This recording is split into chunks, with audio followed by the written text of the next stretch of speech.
जप कर रहा हूँ, गीता पढ़ रहा हूँ। 15 साल से हो गए मुझे भक्ति करते हुए, 15 साल हो गए उस भक्त को, बता रहा है।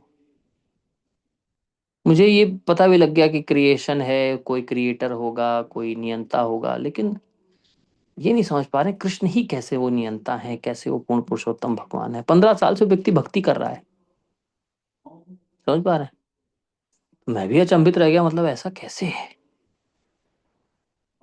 फिर भगवान ने बुद्धि दी तो मैंने उसको उत्तर दिया, क्या, कि प्रभु, ऋषि मुनि गण, योगी जन हजारों हजारों लाखों लाखों वर्षों तक भगवान का चिंतन करते रहते हैं परमात्मा के रूप में, फिर भी नहीं समझ पाते कि कृष्ण ही पूर्ण पुरुषोत्तम भगवान है। तो हमें तो अभी 15 साल हुआ है भक्ति करते हुए। हाँ। ब्रह्म संहिता में ब्रह्मा जी कहते हैं, पंथास्तु कोटि शतवत्सर संप्रगम्यो वायो रथापि मनसो मुनि पुंगवानाम सोप्यस्ति यत् प्रपद सिमनि अविचिन्त्य तत्व। उनके लिए भगवान अविचिंत बने हुए हैं, अविचिंत्य, है ना? नहीं, नहीं समझ पा रहे हैं लोग। लाखों लाखों साल तक तपस्या करके भी नहीं समझ पा रहे हैं कृष्ण पूर्ण पुरुषोत्तम भगवान है, वही है रचयिता, वही है क्रिएटर, वही है कंट्रोलर। तो हमें तो 15 साल हुआ है ना, नहीं?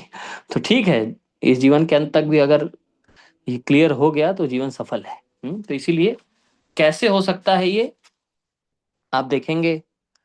अभी ऐसे आप तक मैं, क्योंकि इसको पढ़ भी रहा था, तो मैंने देखा कि हर पैराग्राफ के एंड में आगे चल के लिखा हुआ है कि शुद्ध भक्तों के एसोसिएशन से, शुद्ध भक्तों के आशीर्वाद से, शुद्ध भक्तों के अगर प्रति हमें अटैचमेंट हो गया है, शुद्ध भक्तों का आशीर्वाद जब हमें मिलेगा तभी हम ये इस भाव को, इस प्रेमा भक्ति को प्राप्त कर सकते हैं। अन्यथा अपने प्रयास से नहीं संभव है। यस। तो हम सभी ने अध्याय 18 पढ़ना शुरू कर दिया। अध्याय 18 में क्या बताया गया है?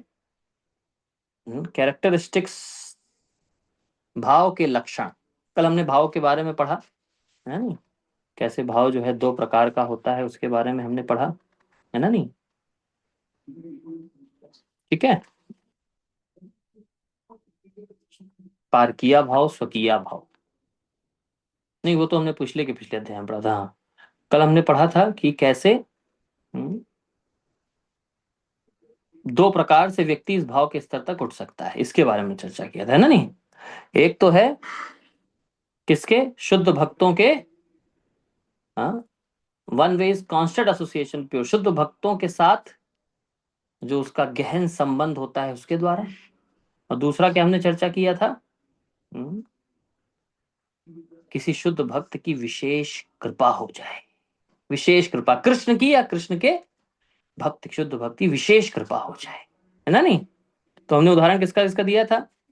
एक तो नारद मुनि का हमने उदाहरण चर्चा किया था। नारद मुनि के ऊपर उन्होंने शुद्ध भक्तों का संग किया, उनकी सेवा करी, तो इस कारण से उनका, है ना, नहीं, वो अगले जन्म में शुद्ध भक्त नारद मुनि बन गए। और प्रहलाद महाराज, जिन्होंने क्या किया, नारद मुनि का जिनके ऊपर विशेष कृपा, जिनके ऊपर हो गया, नारद मुनि की विशेष कृपा हुई, जिसके कारण नरसिंह देव की विशेष कृपा हो गई, है ना? नहीं, भक्त प्रहलाद के ऊपर। इस प्रकार से वो भाव के उस स्तर को प्राप्त कर पाए। आज हम चर्चा कर रहे हैं उसी भाव के 9 लक्षण।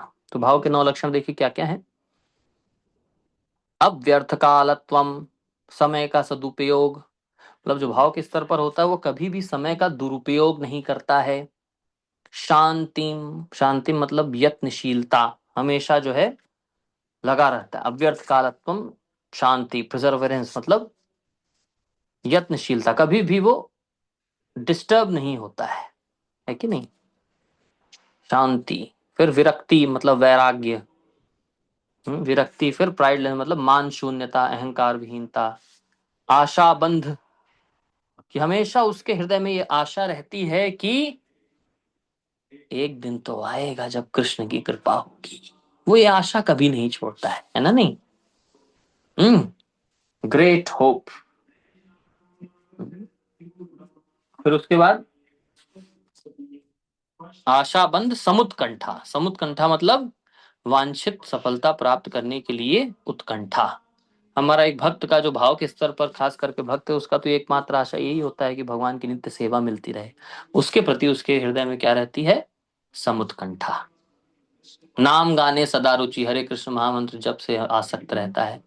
हाँ, फिर आसक्ति तद्गुणाख्याने, कृष्ण के गुणों के यशोगान की उत्कंठा हमेशा बनी रहती है। और प्रीति तद्वसति स्थले, धाम में रहने, तद्वसति स्थले, जहां भगवान ने लीला करी है, जो भगवान के धाम है, उस धाम में रहने के प्रति आकर्षण। ठीक है, तो इन्हीं को हम लोग जो है रीडिंग कर रहे थे। ये किसके लक्षण बताए गए हैं? उन भक्तों के लक्षण बताए गए हैं जिनके जो भाव की स्थिति को प्राप्त हो चुके हैं।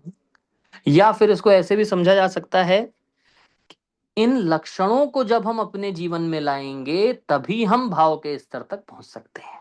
ठीक है, तो हमें इन लक्षणों को अपने जीवन में उतारने का अभ्यास करना चाहिए। सभी को समझ में आ रहा है? जैसे पहला बताया कि अव्यर्थ कालत्व, अव्यर्थ कालत्व मतलब क्या है? हमेशा कृष्ण के बारे में सोचना है, कोई भी एक क्षण भी वेस्ट नहीं करना है जो भगवान की सेवा के बिना हो। एक एक क्षण हमें भगवान की सेवा में लगाना है। इसको क्या कहा गया है? अव्यर्थ कालत्वम। हमेशा उत्सुक रहता है वो भक्त कि कैसे एक एक क्षण भगवान की सेवा में लगाया जाए। क्या होता है? ऑलवेज एंशियस, हमेशा उत्कंठा रहती है उसके अंदर, हमेशा तल्लीन रहता है। ठीक है नहीं? फिर दूसरा क्या हो गया? ये आपने पढ़ लिया है यहां तक, मुझे लग रहा प्राइडलेसनेस तक आप लोग पढ़ चुके हैं, लाल बाबू जी का उदाहरण जो मैं सुन रहा था, है ना? नहीं, दूसरा क्या है? अव्यर्थ कालत्वम शांतिम। शांतिम का उदाहरण यहाँ पर किसका दिया गया है? महाराज परीक्षित, राजा परीक्षित का उदाहरण देखिए दिया गया है। अनडिस्टर्ब्ड, कभी भी डिस्टर्ब नहीं होते। परीक्षित महाराज को पता है 7 दिन में मृत्यु होने वाली है, लेकिन गंगा माता के तट पर बैठ के गंगा माता से ही प्रार्थना कर रहे हैं, हे गंगा मैया मेरे ऊपर आशीर्वाद दीजिए, हे सब वैष्णव जन आप यहाँ बैठे हैं सब आशीर्वाद दीजिए, और जब मेरी मृत्यु होने वाली हो उस समय पर सब जोर जोर से भगवान विष्णु का नाम लीजिएगा, जिससे मैं जो है मृत्यु के समय भी भगवान विष्णु को याद, मतलब डिस्टर्ब नहीं है बिल्कुल भी, देखिए, है ना? नहीं, अनडिस्टर्ब्ड। चाहे जितनी भी डिस्टर्बिंग सिचुएशन आ, चाहे जितना भी हमें व्यथित करने की स्थिति आ जाए, उस स्थिति में भी ये भक्त जो है, वो जो भाव के स्तर पर भक्त हैं, वो विचलित नहीं होते हैं। को नापी विचालयेत, वो विचलित नहीं होते हैं बिल्कुल भी। ठीक है, समझ पा रहे हैं? महाराज परीक्षित का उदाहरण दिया गया। हम्म फिर तीसरा क्या है? हम्म, विरक्ति। आहा, विरक्ति में देखिए किसका आप सभी ने उदाहरण पढ़ा? महाराज भरत का उदाहरण पढ़ा है कि नहीं? भरत महाराज के भी आपको फिर आगे दिखता है कि हम्म,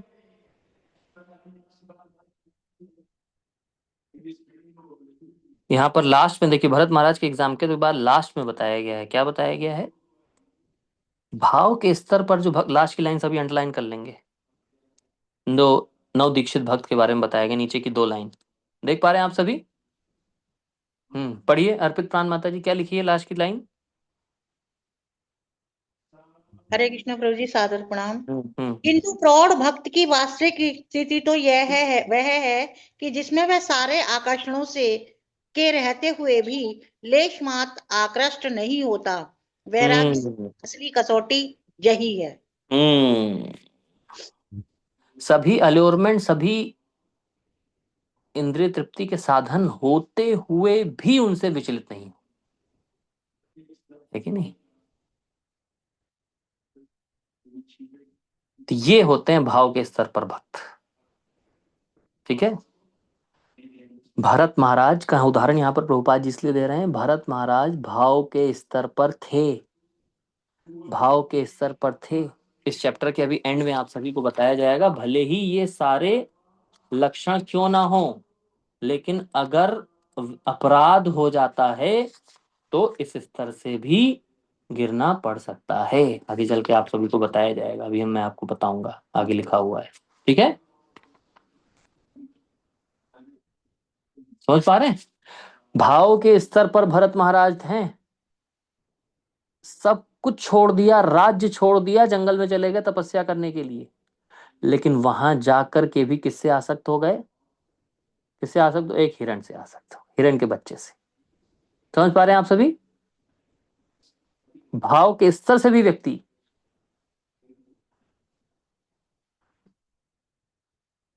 लेकिन क्योंकि भाव के स्तर पे थे तो उनको एटलीस्ट ये पता लग गया कि मैं अपने पद से भटक गया हूं। ठीक है नहीं?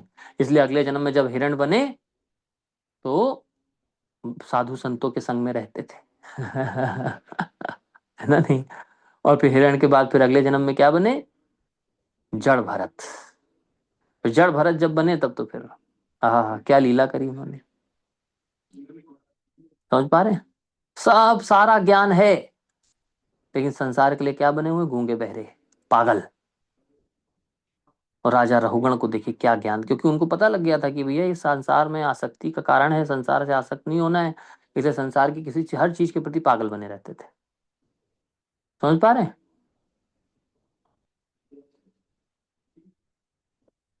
तो भाव के स्तर से भी व्यक्ति गिर सकता है। ये यहाँ पर उदाहरण से हमें सीखने को मिला भगवान महाराज भरत के। ठीक है? तो फिर तीसरा चौथा क्या आ गया? मान शून्यता, अहंकार विहीनता। तो यहाँ पर किसका उदाहरण दिया गया? राजा भगीरथ। किसका उदाहरण दिया गया? राजा भगीरथ का उदाहरण दिया गया। ठीक है? आप सभी ने पढ़ लिया तो इसलिए मैं उसको रिपीट नहीं कर रहा हूँ। फिर आगे क्या, नेक्स्ट क्या बताया गया? चार हो गए। पांचवा, आशाबंध। आशाबंध मतलब एक भक्त कभी भी, जो भाव के स्तर पर है खास करके, वो कभी भी ये आशा नहीं छोड़ता है कि भगवान की कृपा मिलेगी कि नहीं मिलेगी। वो हमेशा ये आशा लगा के रखता है कि भगवान की कृपा जरूर मिलेगी। इसी आशा के साथ वो भगवान के भक्ति के विधि विधानों के पालन में निरंतर लगा रहता है। यहाँ पर रूप गोस्वामी जी की प्रार्थना का उदाहरण दिया गया। रूप गोस्वामी जी प्रार्थना कर रहे हैं। क्या प्रार्थना कर रहे हैं? कि मेरे अंदर कृष्ण के प्रति कोई प्रेम नहीं, लेकिन जैसा श्री चैतन्य महाप्रभु ने मुझे आदेश दिया है मैं वैसा कर रहा हूँ। और मेरे भगवान श्री कृष्ण इतने दयालु हैं कि वो जरूर मुझ पर कृपा करेंगे, इसकी मुझे आशा है। ठीक है? एक और भागवतम में श्लोक आता है, तक्तेनुकंपाम सुषमीक्षमाणो भुंजान एवात्म कृतम विपाकम हृदवाग वपुर्भिर्विदधन नमस्ते जीवे तयो मुक्ति पदे सदाए भाग। ये श्लोक आप लोग पढ़िएगा, है ना नहीं? तत्ते अनुकंपाम सुषमीक्षमाणो। ठीक है? ये श्लोक नंबर क्या है एक बार आप लोगों को मैं गूगल से पूछ के बताता हूँ। गूगल को भी सेवा में लगाना चाहिए। तत्ते अनुकंपा, देखिए तत्ते डालते ही आ गया। श्रीमद् भागवतम 10वें स्कंद के 14वें अध्याय का 8 नंबर श्लोक, 10, 14, 8। My dear Lord, one who earnestly await for you to bestow your causeless mercy upon him, all the while patiently suffering the reaction of past misery and offering your respectful obeisance within his heart, words and body, surely a live of liberation, for it has become rightful claim। मतलब क्या? जो आपकी अहेतु की कृपा की कामना करता है, मन ही मन आपकी भक्ति, आपको प्रणाम, आपकी सेवा में लगा रहता है, उसका ये अधिकार बन जाता है कि उसको आपकी कृपा मिलेगी ही मिलेगी। है कि नहीं? आइए श्री रूप गोस्वामी जी का यहाँ पर हम प्रार्थना पढ़ लेते हैं। यस, पढ़ेंगे? संचित रूप पढ़िए। रूप गोस्वामी जी क्या प्रार्थना कर रहे हैं?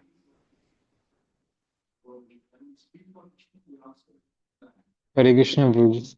हम्म, पूरा ही पढ़िए।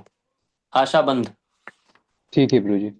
यह दृढ़ विश्वास कि भगवान की कृपा अवश्य होगी संस्कृत भाषा में आशाबंध कहलाता है। इस संस्कृत शब्द का अर्थ है यह सोचते रहना कि चूंकि मैं भक्ति के सामान्य नियमों का यथाशक्ति पालन कर रहा हूं, अतएव मुझे पूर्ण विश्वास है कि मैं भगवत धाम को प्राप्त करूंगा।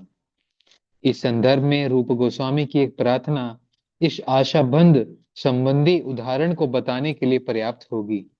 वे कहते हैं, मुझ में ना तो कृष्ण के लिए प्रेम है, ना ही कृष्ण प्रेम विकसित करने वाले कारणों श्रवण तथा कीर्तन में मेरा प्रेम है। मुझ में वह भक्ति योग भी नहीं है जिससे कृष्ण का निरंतर ध्यान किया जाता है और उनके चरण कमलों को हृदय में स्थिर किया जाता है। जहां तक ज्ञान या पुण्य कर्मों की बात है, ऐसे कार्य करने का मुझे कोई अवसर भी नहीं दिखता। फिर सबसे बड़ी बात यह है कि मैं उत्तम कुल में भी उत्पन्न नहीं हूँ। अतएव हे गोपी जन वल्लभ, मैं आपकी केवल प्रार्थना कर सकता हूँ। मेरी एकमात्र यही इच्छा और आशा है कि किसी तरह आपके चरण कमलों तक पहुंच सकूं, और यही आशा मुझे पीड़ा पहुंचाती है, क्योंकि मैं जीवन के इस दिव्य लक्ष्य तक पहुंचने में अपने को सर्वथा असमर्थ पाता हूँ। भाव यह है कि आशाबंध शीर्षक के अंतर्गत मनुष्य को घोर निराशा में भी यह आशा बनाए रखना चाहिए कि वह किसी न किसी तरह भगवान के चरण कमलों तक पहुंच जाएगा।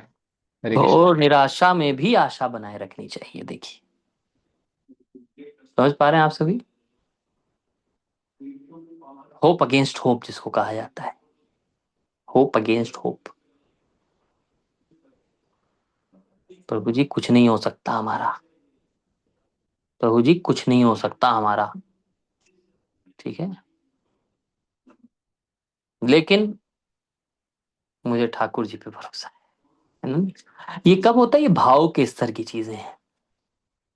वो नहीं ऐसा कह सकता जो जिससे 16 माला जप नहीं हो रहा है, जिससे गुरु का आदेश पालन नहीं हो रहा है, वो नहीं बोल सकता ये, ठीक है कि नहीं? प्रभु जी मैं तो इतना पतित हूँ, इतना पतित हूँ कि मैं माला भी जप नहीं कर पा रहा हूँ। अरे भैया, तो पतित ही रहोगे फिर, माला जपना पड़ेगा, कीर्तन करना पड़ेगा। ये 64 अंग है भक्ति के, जो साधना भक्ति के अंगों का पालन करके आया, तब ये भाव भक्ति की बातें कर सकता है।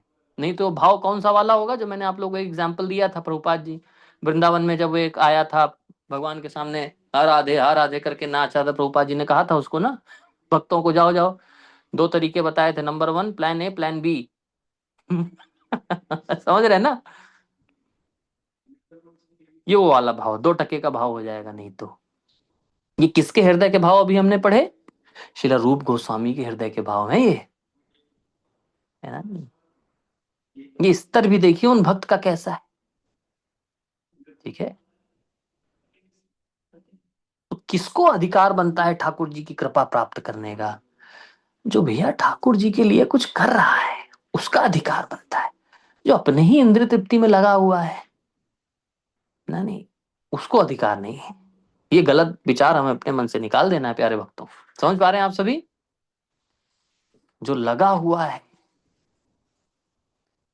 अपने साधन को प्राप्त करने में, साध्य, जो हमारा साध्य है, हम्म, उनकी साधना में जो साधक लगा हुआ है, उसको ये अधिकार बनता है। हमारे साध्य कौन है?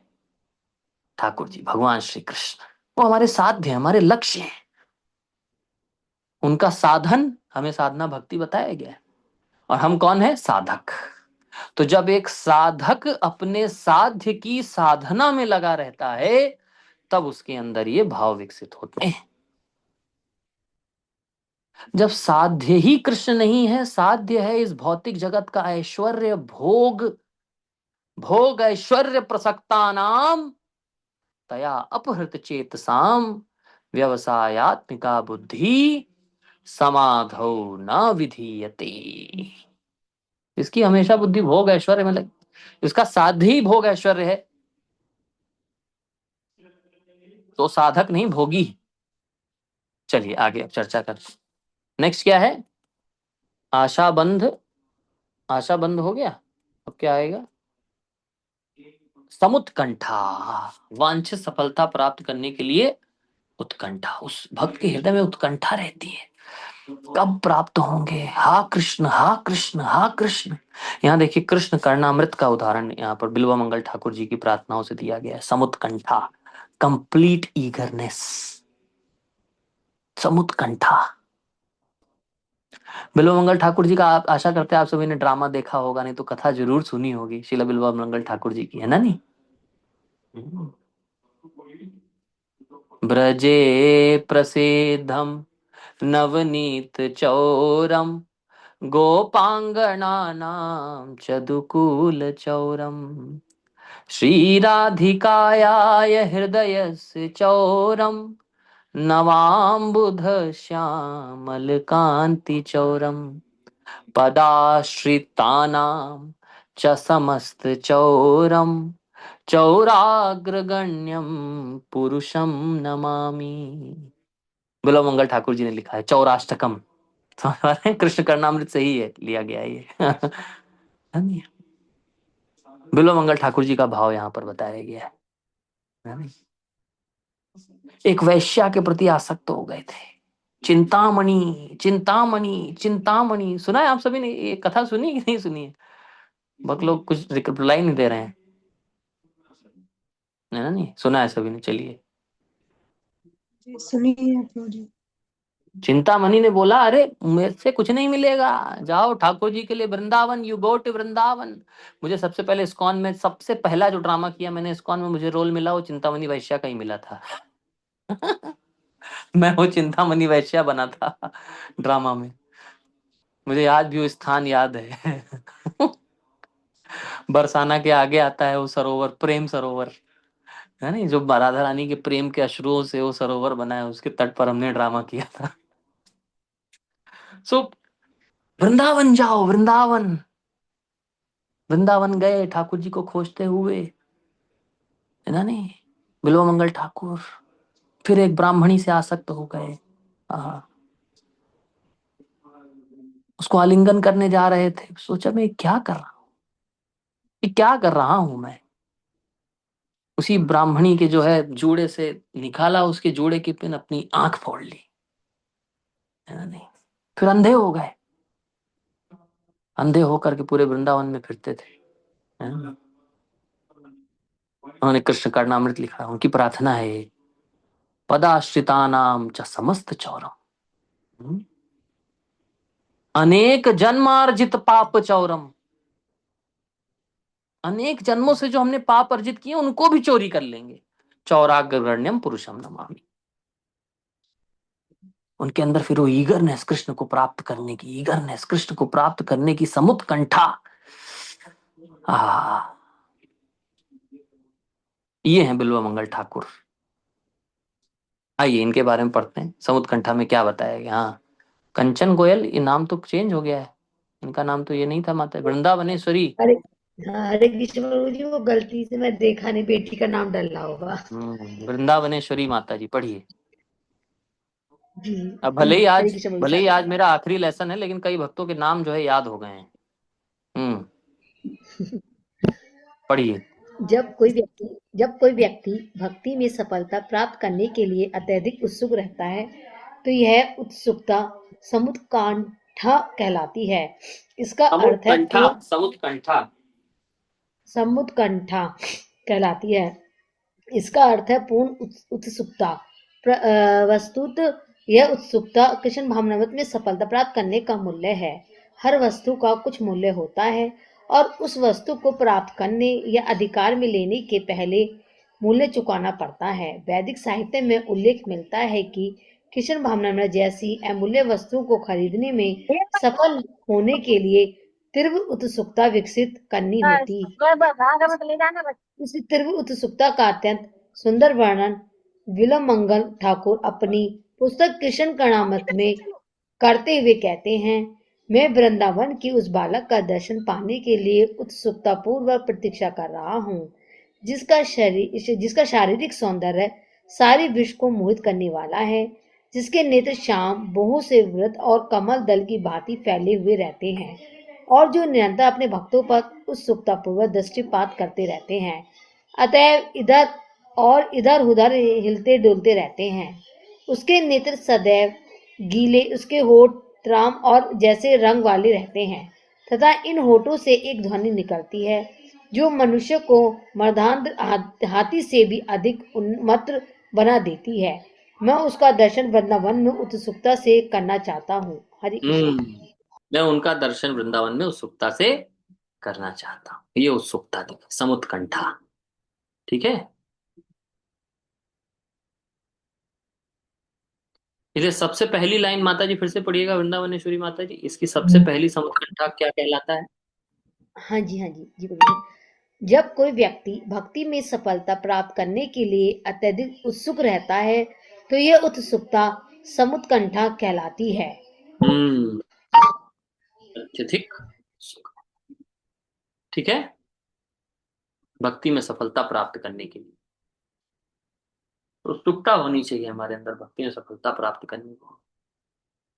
ठीक है प्रभु जी, जैसा चल रहा है अब क्या कर सकते हैं, चलने दीजिए प्रभु जी, अब क्या ही किया जा सकता है, ठंड बहुत है।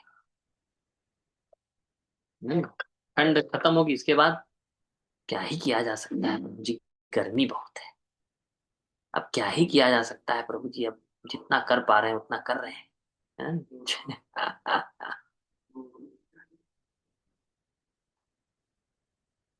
बड़ा मुश्किल हो जाएगा। चलिए आगे बढ़ते हैं। नेक्स्ट, नाम गाने सदा रुचि। ऐसे भक्तों की नाम गाने में, नाम कीर्तन में सदैव रुचि रहती है। हरि बोल। यस, पढ़िए, नाम गाने सदा रुचि। कृष्ण कर्णामृत से ही देखिए उदाहरण दिया गया, फिर से श्रीमती राधा रानी का उदाहरण दिया गया। हम्म, गोपियां जो हैं, श्रीमती राधा रानी की जो सहचरी गोपियां हैं, वो राधा रानी के बारे में कृष्ण को बता रही हैं। क्या बता रही हैं? ओ गोविंद। पढ़िए प्रार्थना, अरुण निताई को पढ़िए। हरे कृष्ण गुरुजी। हे गोविंद, अब राजा वृषभानु की पुत्री अश्रुपात कर रही है और वह आपके पवित्र नाम कृष्ण कृष्ण का उत्सुकता से उच्चारण कर रही है। हाय। उत्सुकता से उच्चारण कर रही है कृष्ण कृष्ण का। तो राधा रानी का भाव है,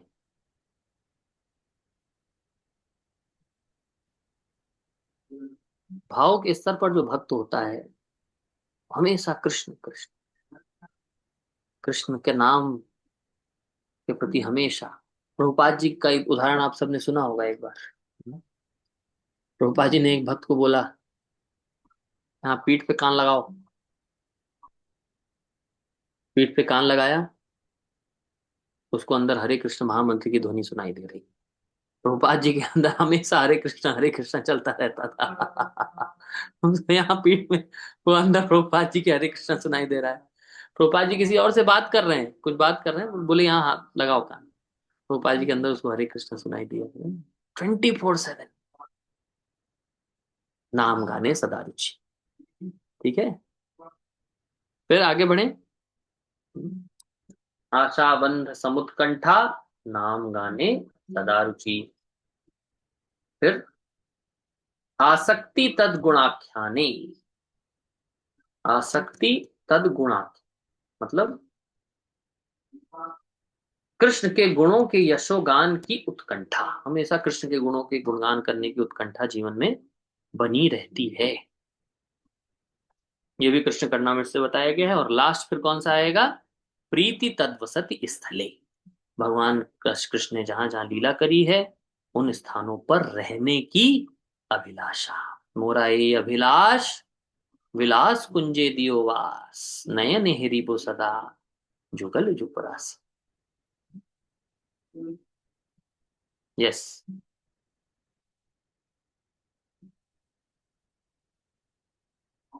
पढ़िए। हरे कृष्ण। पढ़ू प्रभु जी आगे। यस यस, पढ़िए। जी। भगवान के दिव्य गुणों का वर्णन, गुणाख्यान करने की उत्सुकता। कृष्ण कर्णामृत में भगवान की महिमा के कीर्तन की अनुरक्ति का भी वर्णन इस प्रकार हुआ है। मैं उस कृष्ण के लिए क्या करूं जो समस्त आनंद की धारणाओं से अधिक आनंद प्रद हैं और जो चंचल बालकों से भी अधिक नटखट हैं। कृष्ण के सुंदर कार्यकलापों के विचार से मेरा मन आकृष्ट हुआ जा रहा है और मेरी समझ में नहीं आ रहा है कि मैं क्या करूं। समझ नहीं आ रहा है क्या करूं। आर को तो का गिरी ला अरले अरल ओ बे। और कितना समय इस प्रकार से, है ना? चैतन्य महाप्रभु का भाव, राधा रानी का भाव, समझ पाए? यस। आगरे पद्यावली से रूप गोस्वामी जी को क्या बताया गया है, उसके बारे में बताया गया क्या? प्रीति तद्वसति स्थले, भगवान ने जहां जहां पर लीला करी, गौरा आमार जे सब स्थाने करल भ्रामन रंगे, से सब स्थान हेरि बो आमी प्रणयी भकत संगे। सुना है आप लोगों ने? कहाँ सुना है बताइए, कौन से वैष्णव गीत में सुना है? गौर आमार जे सब स्थाने, चरण हाँ, रेणु जनन शुद्ध भकत चरण रेनु भजन अनुकूल। सुना है? गौर आमार जे सब स्थाने करल भ्रमण रंगे, से सब स्थान हेरि वो आमी प्रणयी भगत संगे। अभी जैसे हम लोग नवदीप मंडल परिक्रमा में जा रहे हैं, सब प्रणयी भगत संग।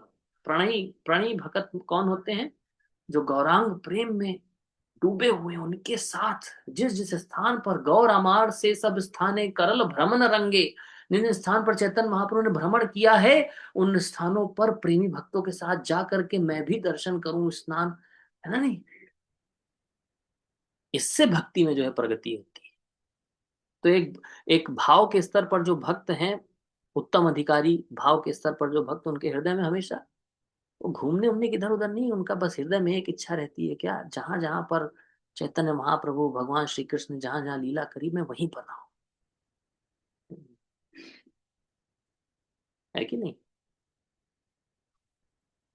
इसलिए प्रभुपाद जी क्या कहते थे? Mumbai is my office, Mayapur is my place of worship, and Vrindavan is my residence. Prabhupada ji Juhu से जो है ऑफिस का काम, वहीं पे बीबीटी है, वहीं पे जो है हेडक्वार्टर्स है इंडिया का, ट्रस्ट वर्स्ट सब वहीं चलता था, नहीं? मायापुर में, Mayapur is my place of worship, वहां पर गौरांग महाप्रभु की उपासना, पूजा, कीर्तन, है ना? और वृंदावन वो मेरा घर है, Vrindavan is my residence. Yes, Prabhupada quarters है, तभी देखिए वृंदावन में गए आप सबने दर्शन किया है। जे सब स्थान हेरि वो आमी प्रणयी भगत संग। एक जो भगवान श्री कृष्ण का शुद्ध भक्त होता है, उसके हृदय में हमेशा यही इच्छा रहती है, जहां जहां कृष्ण ने पास टाइम किया, मैं वहां पर निवास करूं, ठीक है नहीं? और जहां पर भगवान के भक्तों ने लीला करी है, वो भी स्थान शुद्ध हो जाते हैं। जैसे दिल्ली में, आप सब गए हैं दिल्ली में, चिपीवाड़ा, जहां शिला प्रभुपाद जी ने संघर्ष किया, जहां शिला प्रभुपाद जी रह करके श्रीमद् भागवतम की पुस्तक, जो ग्रंथ है, उसको प्रकाशित करवाया प्रभुपाद जी ने। गए हैं आप में से कौन कौन भाग गए चिपीवाड़ा? आप लोगों को जाना चाहिए, चिपीवाड़ा में आना चाहिए, वो तीर्थ है हमारे लिए, वो स्थान तीर्थ है जहां पर प्रभुपाद जी रहे, इतना संघर्ष किया है ना? नहीं, आप वहां जाएंगे, आप प्रभुपाद जी की शक्ति को फील करेंगे, शक्ति को आप लोग वहां महसूस करेंगे, प्रभुपाद जी की कृपा, प्रभुपाद जी की शक्ति। समझ पा रहे हैं आप सब? हरे कृष्ण बोलिए, दिल्ली में कहाँ पर है? इस्कॉन चिपीवाड़ा डालिएगा, गूगल मैप पे आ जाएगा, पुरानी दिल्ली, जामा मस्जिद, गेट नंबर 4 के सामने। और भी बता दूं, गली नंबर 112, मकान नंबर 432। और यस प्रभु जी, बताऊं? हम गए थे तब वहाँ पे, अब ऊपर ना काफी मतलब काम चल रहा है, किचन वगैरह फिर से बन रही है वहाँ पे। नहीं, अब तो बहुत सुंदर हो गया, आप जब गए होंगे मुझे लग रहा है आप सतयुग में गए थे, आप लग रहा है। नहीं प्रभु जी, वहाँ पे ना मतलब रिनोवेशन का काम चल रहा था जब हम गए थे। अभी हाँ, कितने 1 साल साल के पहले? आसपास हो गया। 1 साल के आसपास हो गया प्रभु जी। अरे नहीं तो अच्छा, थोड़ा बहुत रिनोवेशन चल रहा हो, बाकी तो पूरा मंदिर नया बढ़िया इस्कॉन की प्रॉपर्टी हो गया वो, ठीक है? तो मतलब कहने का तात्पर्य है कि क्या होता है इस प्रकार के आकर्षण से? भगवान ने जहाँ लीला करी उसके प्रति आकर्षित रहना, भगवान की लीलाओं के प्रति आकर्षित रहना, नाम के प्रति आकर्षित रहना, इस सब का एकमात्र लक्ष्य है। वो क्या है? ताकि कृष्ण की ही स्मृति हो, कृष्ण की कभी भी विस्मृति ना हो। है ना? जो भाव के स्तर पर है वो हमेशा कृष्ण भावना भावित रहते हैं। कृष्ण भावना भावित मति, उनकी मति कैसी रहती है? कृष्ण भावना भावित मति रहती। ये शब्द लिख लीजिए सभी, कृष्ण भावना भावित मति।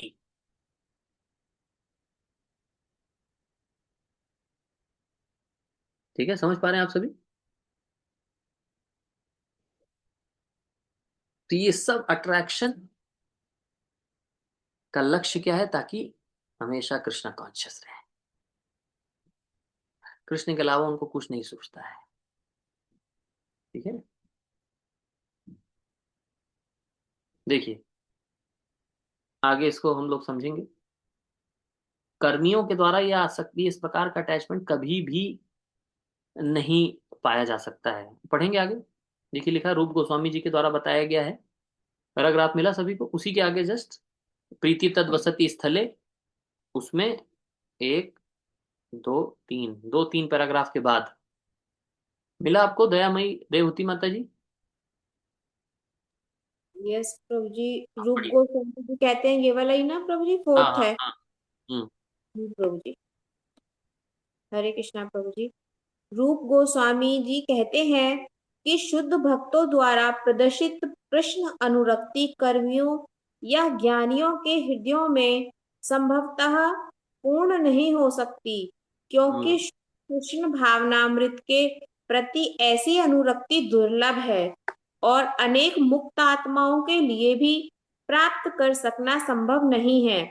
जैसा कि भगवत गीता में कहा गया है, यह भौतिक कल्मश से मुक्ति ही वह अवस्था है जिसमें भक्ति की प्राप्ति की जा सकती है। जो व्यक्ति एकमात्र मुक्ति चाहता है और निर्विशेष ब्रह्म ज्योति में तल्लीन होना चाहता है, उसके लिए कृष्ण अनुरक्ति प्राप्त कर सकना संभव नहीं है। कृष्ण इस अनुरक्ति को अत्यंत गुह्य रखते हैं और इसे केवल शुद्ध भक्तों को प्रदान करते हैं। एक सामान्य भक्त भी कृष्ण की इस शुद्ध अनुरक्ति को नहीं पा सकता। अतएव जिनके हृदय सकाम कर्मों के कार्य कारण से दूषित है और जो अनेक प्रकार के मनोरथों में लगे हुए हैं, भला ऐसे लोग किस तरह सफलता प्राप्त कर सकते हैं?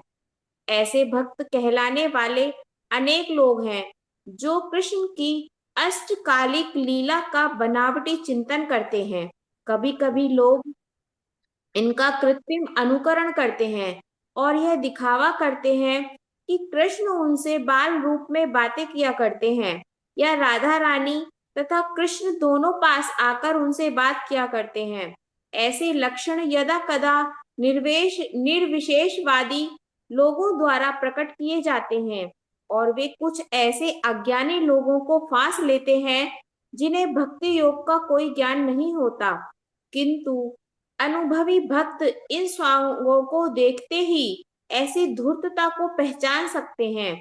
यदि ऐसे वंचक में कभी कृष्ण अनुरक्ति का अनुकरण भी पाया जाता है तो उसे वास्तविक अनुरक्ति नहीं माना जाएगा, किंतु इतना ही कहा जा सकता है कि वंचक की ऐसी अनुरक्ति से आशा हो जाती है कि अंततः वह शुद्ध भक्ति का पद प्राप्त कर सकता है।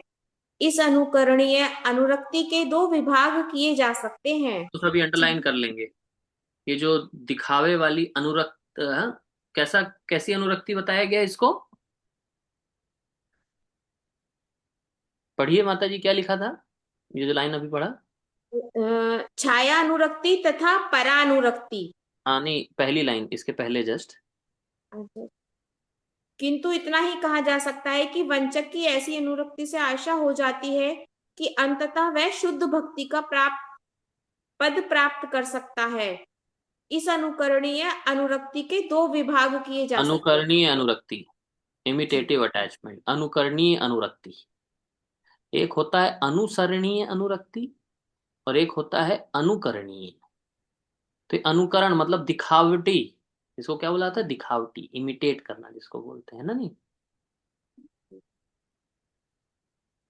पढ़े प्रभु जी। हाँ हाँ, दो प्रकार की होती है। छायानुरक्ति तथा परानुरक्ति।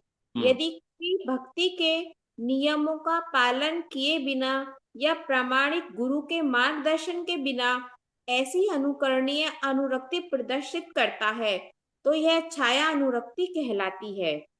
कभी कभी यह देखा जाता है कि भौतिक भोग या मोक्ष में वास्तव में लिप्त व्यक्ति को सौभाग्यवश ऐसे शुद्ध भक्तों की संगति मिल जाती है जो भगवान के पवित्र नाम के कीर्तन में लगे रहते हैं। भगवत कृपा से ऐसा व्यक्ति कीर्तन में सम्मिलित हो सकता है। उस स्थिति में ऐसे शुद्ध भक्तों की संगति मात्र से उनके हृदयों की चंद्र रश्मियों की छाया उस व्यक्ति पर पड़ती है और उनकी संगति के प्रभाव से वह जिज्ञासावश उसी तरह की अनुरक्ति प्रदर्शित कर सकता है, किंतु यह क्षणिक होती है।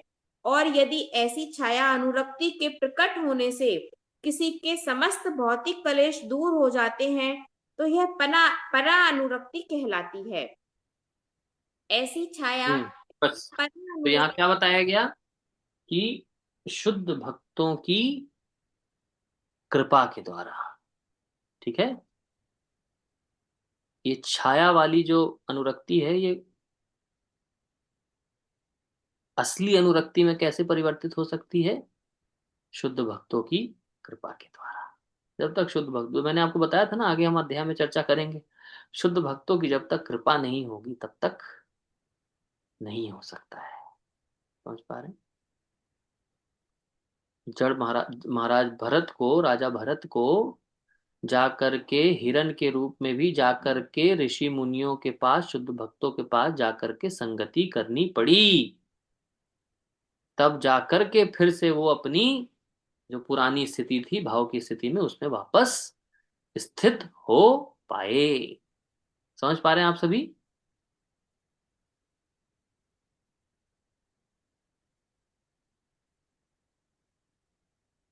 अन्यथा और कोई तरीका नहीं है।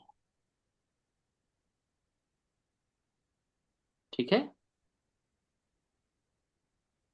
आगे देखिए, इसके अगले पैराग्राफ में बताया गया है, ये पैराग्राफ छोड़ दिए, इसके अगले पैराग्राफ में बताया गया है शुद्ध भक्तों का एसोसिएशन, शुद्ध भक्तों का संग बहुत महत्वपूर्ण भी है और इसे बहुत सावधानी से भी करना है। ठीक है, क्या बताया गया अगले पैराग्राफ में? पढ़िए, दयामयी माता जी आप पढ़िए।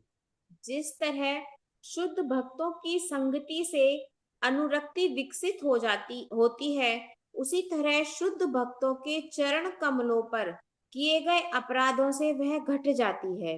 अधिक अधिक अंडरलाइन करते चलिए सब भक्त। जी प्रभु।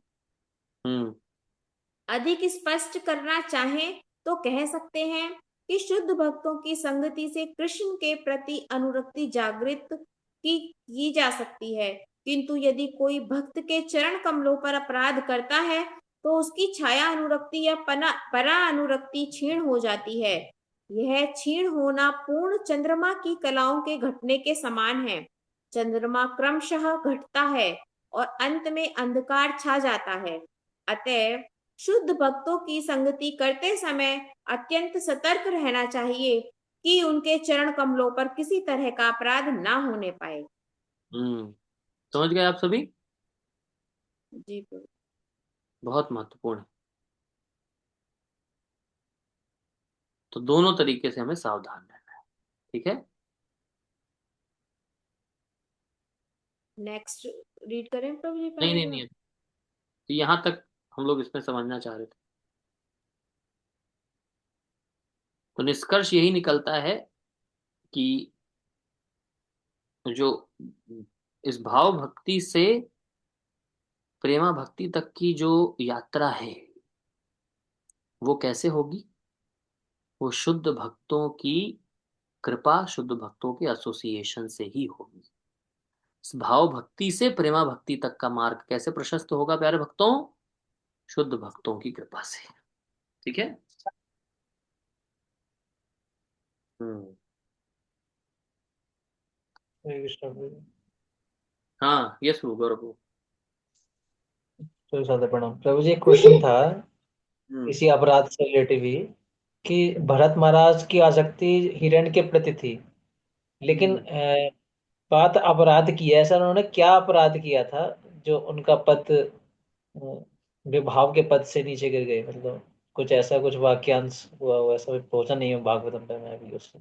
हिरण से इतने आसक्त हो गए थे कि अपनी जप, अपना तप, अपनी साधना, सब कुछ छोड़ दिया था। समझ पा रहे हैं? जैसे मान लो हमारा ये हिरन है, ये सबके पास है ना आजकल अपना अपना हिरन। अब इस हिरण में इतने आसक्त हो गए कि जप भी भूल गए, व्रत भी भूल गए, तप भी भूल गए। ये अपराध हुआ। समझ पाए गौरव प्रभु? उस हिरण में मेरा हिरण कहाँ है, उसको खाया नहीं खाया, उसका ध्यान रखना है। उसका मतलब क्या है, भरत महाराज एक राजा का पद छोड़ के आए थे, क्षत्रिय है ना। राजा का क्या कर्तव्य होता है? पालन पोषण करना अपनी प्रजा का, है कि नहीं? तो वो कि मैं करता हूं अपनी प्रजा का, मैं नहीं देखूंगा तो कैसे होगा, मैं करता अहम, वो छोड़ करके आए थे जंगल में, है? लेकिन अब हिरन जब सामने आ गया, अब मैं नहीं इसका ख्याल रखूंगा तो कौन रखेगा? अरे अरे अरे, मैं नहीं इसको बचाऊंगा तो कौन जंगली जानवर खा जाएंगे, इसलिए इसकी रक्षा करने की जिम्मेदारी मेरी है। मुझे इसे खाना खिलाना पर भी तो छोटा है, कहीं बाहर ना चला जाए, इसलिए इसको संभाल के रखना है। इसके चक्कर में क्या है, वो अपना जब अपना तब जो करने आए थे जंगल में, जंगल में यही करने आए थे ना राज्य छोड़कर, क्योंकि राज्य में साधना, रीडिंग, हियरिंग, चैंटिंग हो नहीं पाता था, तो इसलिए आए थे यहाँ पर। तो यहाँ करके भी वही कर रहे हैं, तो वो अपराध हुआ। समझ पा रहे हैं आप? गुरु के आदेश को पालन नहीं कर रहे थे, जिसके कारण फिर से वो हिरण बनना पड़ा। आशा करते हैं आप समझ पा रहे होंगे। चलिए आगे बढ़ते हैं, लास्ट पैराग्राफ इस चैप्टर का पढ़ेंगे। नरसिंह पुराण में जो बताया गया है कि किस प्रकार से व्यक्ति अब नरसिंह पुराण में कहा गया है। माता जी अब आपका नहीं, दूसरे भक्तों का भी टर्न है, दूसरे भक्तों ने हाथ उठाया है। पदमधारी विष्णु प्रभु को पढ़ेंगे अब। हरे कृष्णा सागर प्रणाम प्रभु जी।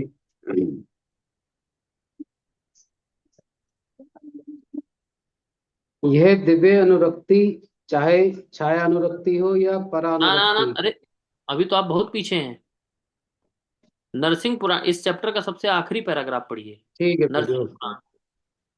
नरसिंह पुराण में कहा गया है, यदि कोई मनुष्य मनसा वाचा कर्मणा भगवान की सेवा करता है, किंतु यदि वह बाह्य रूप से किसी गहरित कार्य में संलग्न रहता है, तो यह गहरित कार्य उसकी दृढ़ भक्ति के प्रभाव से जल्दी ही नष्ट हो जाएगा।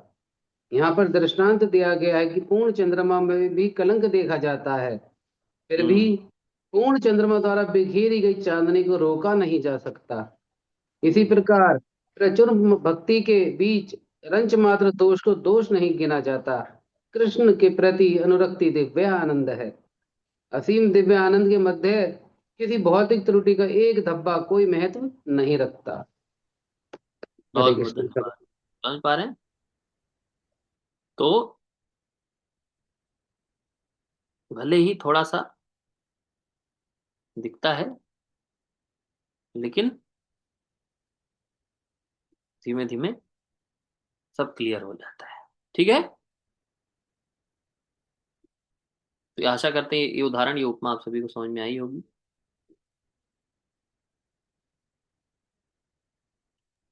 चलिए आगे बढ़ते हैं।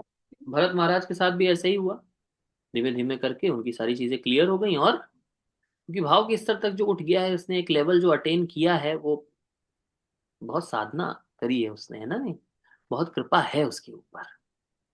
थोड़ा सा अपने पास से च्युत हुए भरत महाराज, लेकिन हमें देखिए भरत महाराज के एग्जाम्पल को लेकर के पूरा समझने का प्रयास कर रहे हैं। भले अपने मार्ग से च्युत हो गए, लेकिन तुरंत समझ गए मैंने यहाँ गलती करी थी, है ना? नहीं, ये भी बहुत बड़ी कृपा है वैष्णवों की, भक्तों की कृपा है, जिसके कारण हम समझ पाते हैं कि कहाँ गलती हो रही है, कहाँ पर मेरे से कमी हो रही है, कहाँ छूट रहा है। समझ पाते हैं आप सभी।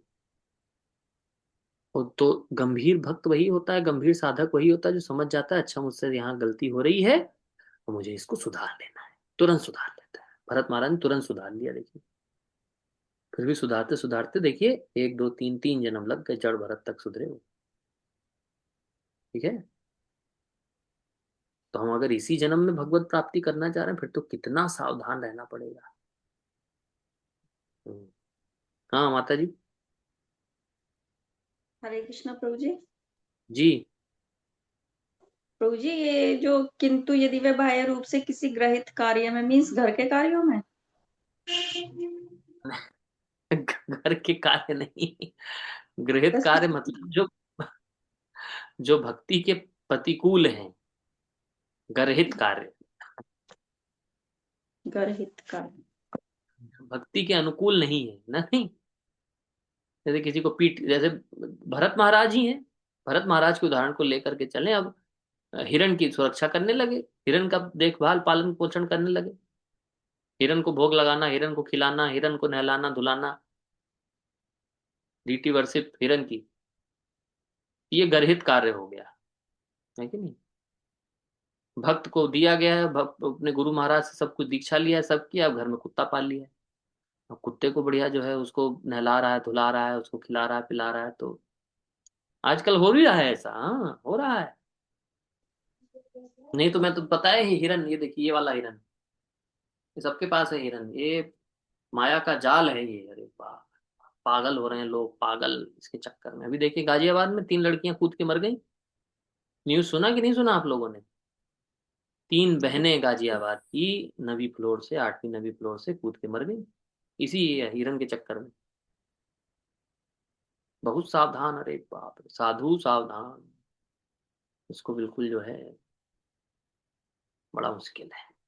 ठीक है जी, समझ गए। चलिए आगे बढ़ते हैं। अब शुद्ध भक्ति, आहा, कौन सा? प्रेमा भक्ति। प्रेमा भक्ति जहां होते अविद्या विनाश जते, वेदे गाए जहर चरित।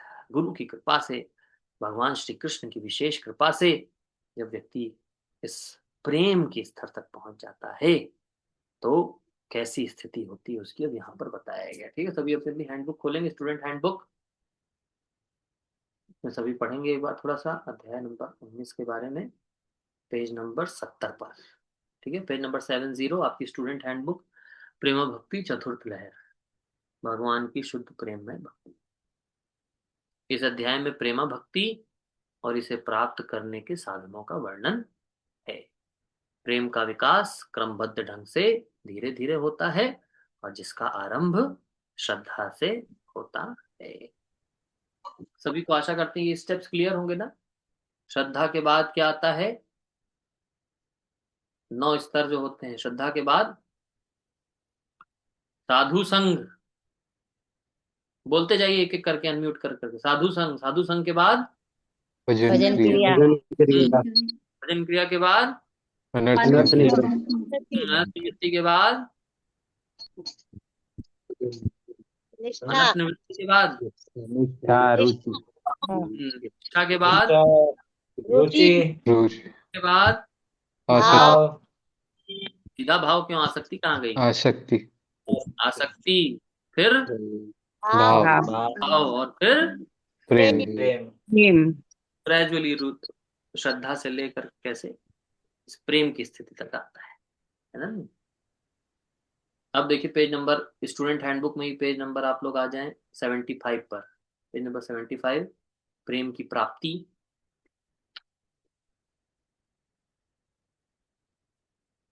यह शुद्ध प्रेम परम भगवान को 2 स्थितियों में समर्पित किया जा सकता है, भाव विभोर होने के कारण, स्वयं परम भगवान की कृपा के कारण। ठीक है, तो यहाँ पर देखिए 2 प्रकार से प्रेम मिलता है। पहले देखिए वैदी और रागनों का, देख रहे हैं आप सब, बॉक्स बना हुआ है, आप सभी को दिखा आपकी बुकलेट में? नहीं है तो मैं स्क्रीन पर दिखाना पड़ेगा क्या मुझको? सबको तो, सबके पास तो है आई थिंक, है ना? नहीं है ना सबके पास? ठीक। तो देखिए कैसे क्या करते हैं। वैधि साधना भक्ति, रागानुगा साधना भक्ति से व्यक्ति किसके स्तर पर पहुंचता है? भाव। और फिर भाव, और जब विशेष भगवान की कृपा हो जाती है, ठीक है, तब उस भाव और कृपा से मिल करके व्यक्ति किस स्थिति तक पहुंचता है? भगवान के प्रेम तक पहुंचता है। ठीक है, इसके ऊपर भगवान की विशेष कृपा हो जाती है। उस कृपा को आकर्षित करने का ही जो माध्यम है वो क्या है? साधना। साधना के द्वारा हम भगवान की कृपा को आकर्षित करते हैं, है कि नहीं? भगवान की कृपा को आकर्षित करने का मार्ग क्या है? साधना। ठीक। अब देखिए, ये जो प्रेमा है, प्रेम दो प्रकार के बताए गए यहां पर। एक वैकुंठ वाला महात्म्य ज्ञान प्रेम, और एक वृंदावन वाला। कृष्ण के प्रति स्वाभाविक आकर्षण जो भगवान की असाधारण कृपा से उपजता है, को दो शीर्षों में विभाजित किया जा सकता है। पहला वैकुंठ वाला प्रेम और दूसरा वृंदावन वाला प्रेम। ठीक है, आइए, ये तो हो गया एक तरीके से सिनॉप्सिस इस अध्याय का, मतलब एक संक्षेप में जो बताया गया है। अब देखिए, आगे बढ़ते हैं।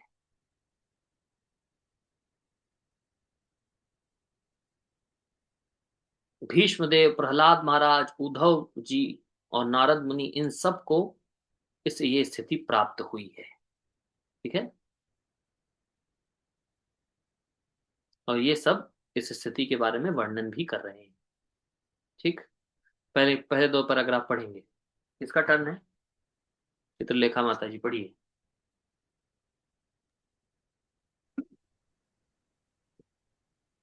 जब किसी भक्त की प्रेम की आकांक्षा कृष्ण से किसी विशेष संबंध से युक्त होकर अति तीव्र हो जाती है, तो ये शुद्ध प्रेमा भक्ति कहलाती है। प्रारंभ में भक्त अपने गुरु के आदेशानुसार भक्ति के विधि विधानों में लगा रहता है। जब वह समस्त भौतिक कर्म से पूर्णतः शुद्ध हो जाता है, तो भक्ति के लिए अनुराग एवं रुचि विकसित होती है। यही अनुराग और रुचि कालांतर में दृढ़ होकर प्रेम बन जाते हैं। प्रेम शब्द वास्तव में भगवान के संबंध में ही प्रयुक्त किया जा सकता है। भौतिक जगत में प्रेम शब्द तनिक भी व्यवहार्य नहीं है। भौतिक जगत में प्रेम के नाम से जितना भी व्यापार चलता है, वह काम, विषय, वासना के अतिरिक्त कुछ नहीं होता है। प्रेम तथा काम के बीच जमीन आसमान का अंतर होता है, वैसा ही जैसे सोने और लोहे में अंतर होता है। नारद पंचरात्र में स्पष्ट कहा गया है कि जब काम को परमेश्वर में पूर्णतः स्थानांतरित कर दिया जाता है और उनसे पूर्ण रूपेण आत्मीयता स्थापित कर ली जाती है, तो इसे भीष्म, प्रहलाद, उद्धव तथा नारद जैसे महापुरुष भगवान के प्रति शुद्ध प्रेम मानते हैं। भीष्म जैसे महापुरुषों ने बतलाया है कि भगवत प्रेम का अर्थ है किसी अन्य व्यक्ति के प्रति तथाकथित प्रेम का पूर्ण परित्याग। भीष्म के अनुसार प्रेम का अर्थ है किसी अन्य व्यक्ति के प्रति सारे आकर्षण, ममता को हटाकर किसी एक व्यक्ति पर अपने स्नेह को स्थापित कर देना। ये शुद्ध प्रेम दो अवस्थाओं के अंतर्गत भगवान में स्थानांतरित किया जा सकता है, एक तो भाव से और दूसरा भगवान की अहेतु की कृपा से।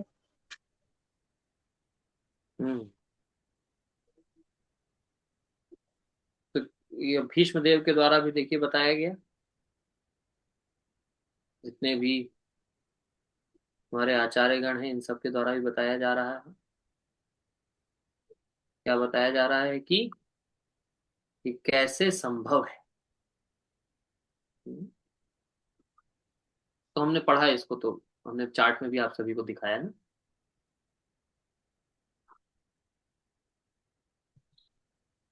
अभी शुद्ध प्रेम भगवान को दो प्रकार से अर्पित किया जा सकता है, एक तो भाव और दूसरा हेतु की कृपा के द्वारा।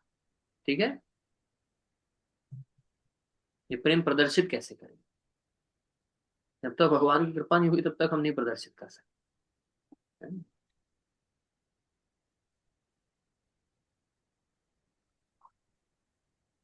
तो पहला है भाव, है नहीं। इसमें देखिए किसका उदाहरण दिया गया है? पद्म पुराण से एक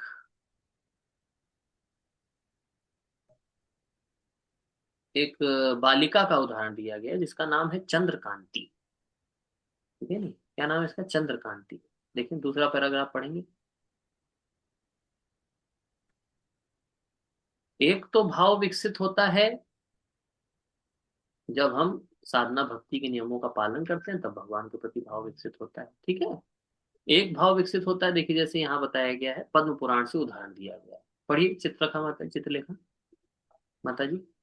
पुराण में रागानुगा प्रेम से विकसित भाव प्रेम के विषय में एक वक्तव्य पाया जाता है।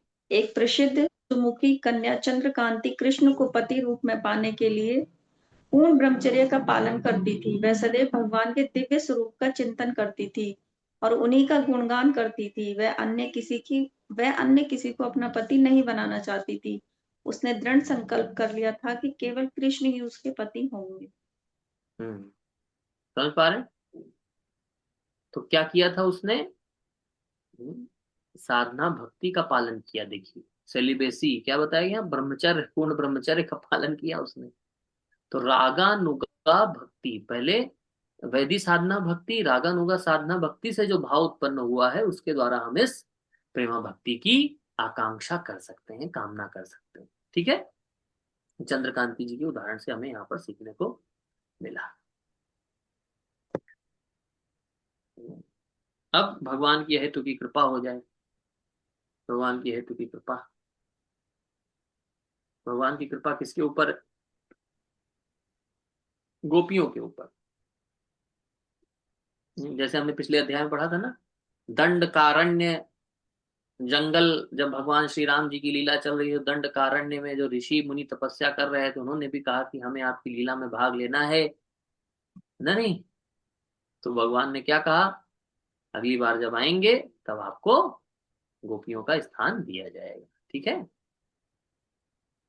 गोपियों के ऊपर भगवान की विशेष कृपा है, जो भगवान से प्रेम विकसित कर पा रहे हैं। ठीक है,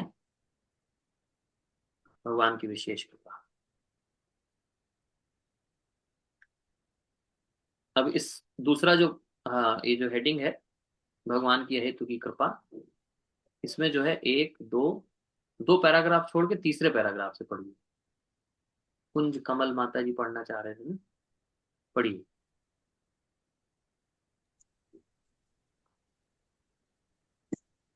जी ये वाला नारद पंच रात्र में, नहीं, नारद पंचरात्र के जस्ट ऊपर वाला। अच्छा जी ठीक है प्रभु जी। कृष्ण के प्रति रागानुग आकर्षण, जिसे भगवान की असाधारण कृपा के ही कारण बतलाया जाता है, दो प्रकार का होता है। एक, भगवान की महानता के प्रति अतीव आदर। टू, किसी बाह्य हेतु के बिना कृष्ण के प्रति स्वतः आकर्षित होना। नारद पंचरात्र में कहा गया है कि भगवान की महानता के प्रति अतीव आदर होने से मनुष्य को भगवान के प्रति महान स्नेह एवं स्थिर प्रेम प्राप्त होता है। उसे निश्चय ही 4 प्रकार की वैष्णव मुक्तियां प्राप्त होती हैं। ये है सारूप्य, सृष्टि, सायुज्य, सामीप्य, वैष्णव मुक्ति। मायावादी मुक्ति से सर्वथा भिन्न है, जिसमें जीव भगवान के तेज में मात्र तल्लीन हो जाता है। नारद पंचरात्र में शुद्ध अनन्य भक्ति को स्वार्थ भावना से विहीन बतलाया गया है। यदि भक्त भगवान कृष्ण से निरंतर प्रेम करता है और उसका मन सदा उन्हीं पर स्थिर हो रहता है, तो एकमात्र यही भक्तिमयी प्रवृत्ति भगवान के ध्यान को आकर्षित करने वाली सिद्ध होगी। दूसरे शब्दों में, जो वैष्णव निरंतर भगवान के स्वरूप का ध्यान करता है, वही शुद्ध वैष्णव है। सामान्यतः जो भक्त जी ठीक है, अगले तो यहाँ तक ये बताया गया कि कैसे नारद पंचरात्र में भी बताया गया है कि कैसे भगवान की हेतु की कृपा, भी भगवान की हेतु की कृपा मिलती कैसे है, ये अगले पैराग्राफ में बताया गया है।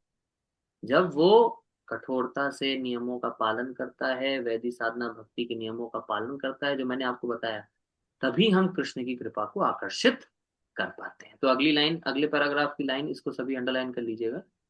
हाँ पढ़िए माता जी। सामान्यतः जो भक्त भक्ति के कठोर विधि विधानों का पालन करने के कारण भगवान की हेतु की कृपा प्राप्त कर लेता है, वह भगवान की महानता, उनके दिव्य सौंदर्य तथा रागानुग भक्ति के प्रति आकर्षित होता है। अधिक स्पष्ट करना चाहे तो कहा जा सकता है कि भक्ति के नियमों का पालन करने से मनुष्य भगवान के दिव्य सौंदर्य को भली भांति पहचान सकता है। कुछ भी हो, भक्त पर भगवान की असाधारण कृपा के द्वारा ही ऐसे उच्च पद संभव है। देखिए, प्रभुपाद जी ने जो हमें दिया है, शिला प्रभुपाद जी ने जो हमें दिया है, अब हम थोड़ा चर्चा कर लेते हैं इस चीज पर ना, लास्ट पैराग्राफ जो खास करके हमने पढ़ा। शिला प्रभुपाद जी ने जो हमें ये 4 नियम पालन करने के लिए दिया, 16 माला जप करने के लिए दिया, एक्चुअली में ये किस मार्ग तक पहुंचने का हमें रास्ता बता दिया है, किस मार्ग तक पहुंचने का हमें जो है साधन बता दिया है, वो है प्रेमा भक्ति तक पहुंचने का, है कि नहीं? ये प्रेमा भक्ति तक पहुंचने का मार्ग हम लोगों को शिला प्रभुपाद जी ने दिया है। कई बार हमें लगता है अरे इस्कॉन में तो केवल मुझे तो लगता है साधना भक्ति तक ही रह जाएंगे प्रभु जी, भाव और प्रेम तो मुझे नहीं लगता आ पाएगा, है ना? नहीं,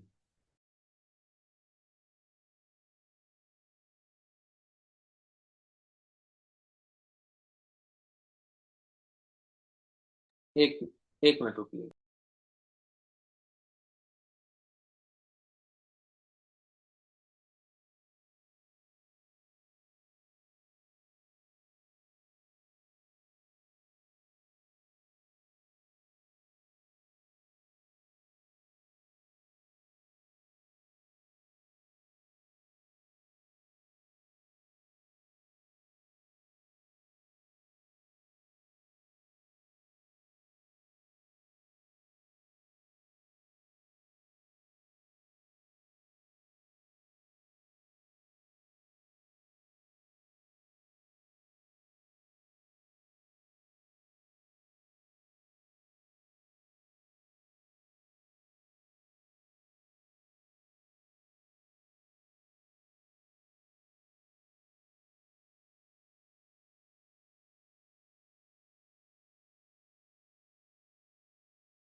यस, क्या बताया गया प्यारे भक्तों? प्रभुपाद जी का mood and mission. Prabhupada ji, इसी मिशन से इस संस्था को प्रभुपाद जी ने बनाया है कि अगर एक भी शुद्ध भक्त बनता है तो मेरा ये मिशन सक्सेसफुल होगा। समझ पा रहे हैं आप सभी? और उसको तरीका क्या बताया? ये regulative principles, rules and regulations of devotional service, इनको जब हम पालन करते हैं तो हमें भगवान की शुद्ध भक्ति प्राप्त होती है, प्रेमा भक्ति प्राप्त होती है। ठीक है? कई बार हम भक्तों को लगता है कि अरे प्रभु जी, हम लोग को तो वो बरसाने वाली भक्ति नहीं मिल पा रही है, राधा रानी वाली, हम लोगों को राधा कुंड वाली भक्ति नहीं मिल पा रही है, स्वरूप सिद्धि मुझे लगता नहीं हो पाएगी इस्कॉन में। अरे, ये प्रभुपाद जी ने भक्ति का प्रोसेस दिया है, इसी से स्वरूप सिद्धि होगी, इसी से प्रेमा भक्ति मिलेगी। समझ पा रहे हैं? ये रूप गोस्वामी जी के द्वारा जो दिया गया नियम है, इसी से हमें स्वरूप सिद्धि होगी। इसलिए प्रभुपाद जी ने हम सबको शुरुआत में बताया, हम सब क्या हैं? रूपानुगा। रूप गोस्वामी जी के चरण कमलों का हमें पालन करते हुए रूपानुगा बनना है। ठीक है? तो इस पैराग्राफ को सभी अंडरलाइन कर लेंगे और इस पैराग्राफ को ध्यान से, है ना, नहीं, याद रखेंगे किस प्रकार से प्रेमा भक्ति प्राप्त की जाती है। प्रेमा भक्ति प्राप्त करने का मार्ग इन्हीं नियमों के पालन करने से निकलता है। ठीक है?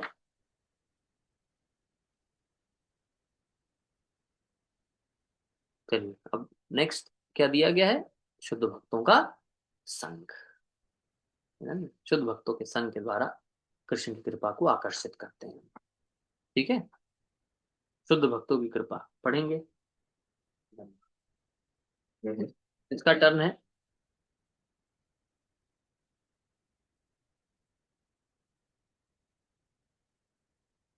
अरुण तैपू तो पढ़ चुके हैं, अर्पित प्राण माता जी पढ़ चुकी है, किसने नहीं पढ़ा है वो पढ़ेंगे। अब शाश्वत नरसिंहपुर ने नहीं पढ़ा है। हरे कृष्ण। आपकी शुद्ध बहुत भक्त आपकी बहुत बड़ाई करते हैं वो माता जी, रंजना कुशवाहा माता जी। वो है ही नहीं क्लास में आज, बता रही थी मेरे भाई ने मुझको जोड़ा, और मुझे देखिए इतना अच्छा, हम लोग सब बहुत हाँ, खुश हैं। हाँ। नहीं करती हूँ, लेकिन मेरी तबीयत खराब है इसलिए मैंने कैमरा नहीं खोला। ठीक ठीक ठीक, ओके ओके। उस दिन माता जी ने बहुत डिटेल में बताया, आपने बहुत सुंदर प्रचार किया है। अरे नहीं प्रभु जी, ये तो पहले से जुड़े जुड़ाए हैं, अपन ने तो खाली हवा दे दी। यस बहुत अच्छा। प्रभु। खुद हेडिंग क्या भक्तों की है देखिए, हाँ, शुद्ध भक्तों की संगत। यस, पढ़िए। यद्यपि भगवत प्रेम विकसित करने की अनेक विधियों की व्याख्या की जा चुकी है, किंतु अब श्रील रूप गोस्वामी सामान्य रूप से वर्णन करते हुए हमें यह बतलाते हैं कि ऐसा उच्च पद कैसे प्राप्त किया जा सकता है। ईश्वर के लिए भाव प्रेम की शुरुआत मूलतः श्रद्धा है। शुद्ध भक्तों की अनेक समितियां तथा संगठन हैं, और यदि कोई थोड़ी सी भी श्रद्धा के साथ इन समितियों से अपना संबंध जोड़ता है तो शुद्ध भक्ति तक अपनी प्रगति तेज हो जाती है, उसकी प्रगति तेज हो जाती है। शुद्ध भक्त का प्रभाव ऐसा इसको होता है। ध्यान से, इसको सब अंडरलाइन कर, इसको सब अंडरलाइन कर लेंगे। ये लाइन फिर से पढ़िए एक बार तो। शुद्ध भक्तों की अनेक समितियां तथा संगठन हैं, और यदि कोई थोड़ी सी भी श्रद्धा के साथ इन समितियों से अपना संबंध जोड़ता है तो शुद्ध भक्ति तक उसकी प्रगति तेज हो जाती है। शुद्ध भक्त का प्रभाव ऐसा होता है कि यदि कोई थोड़ी सी भी श्रद्धा से उसकी संगति करता है तो उसे भगवत गीता तथा श्रीमद् भागवतम जैसे प्रामाणिक शास्त्रों से भगवान के विषय में सुनने का अवसर मिलता है। इस तरह जन जन के हृदय में स्थित भगवान की कृपा से मनुष्य में क्रमशः ऐसे शास्त्रों के वर्णन में श्रद्धा विकसित होती है। शुद्ध भक्तों की संगति की यह पहली अवस्था है। दूसरी अवस्था में मनुष्य थोड़ा प्रगत एवं प्रौढ़ हो जाने के बाद शुद्ध भक्त के मार्ग निर्देशन में भक्ति के नियमों का पालन करने के लिए स्वतः तैयार हो जाता है और उसको अपना गुरु मान लेता है। अगली अवस्था में भक्त अपने गुरु के मार्गदर्शन में वेदी भक्ति संपन्न करता है और ऐसे कर्मों के फलस्वरूप वह सभी अवांछित कार्यों से मुक्त हो जाता है।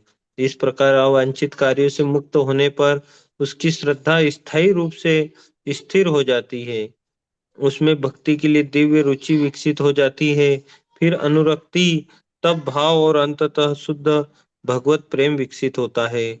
शुद्ध प्रेम के विकास की ये विभिन्न अवस्थाएं हैं।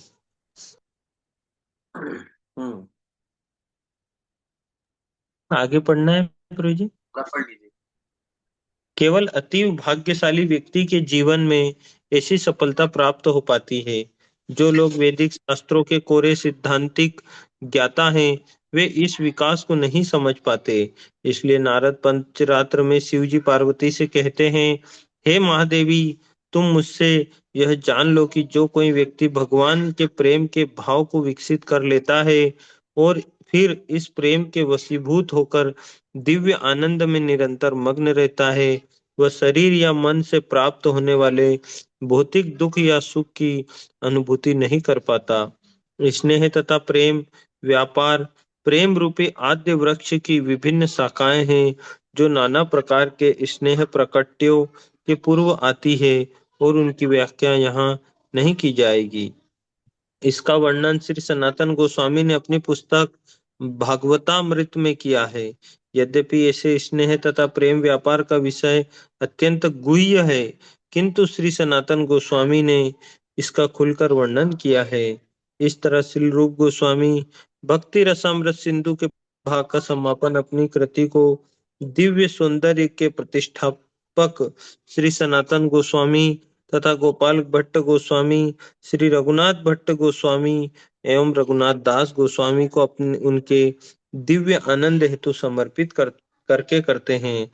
इस कथन से लगता है कि जब भक्ति रसामृत सिंधु लिखा गया था तब महान भक्त श्रील जीव गोस्वामी सक्रिय नहीं हो पाए थे। इस प्रकार भक्ति रसामृत सिंधु के प्रथम भाग का भगवान के प्रति भगवत प्रेम का वर्णन तक जिसे आगे और दिया जाएगा। भक्ति वेदांत संक्षिप्त अध्ययन पूर्ण हुआ। श्रील प्रभुपाद की जय।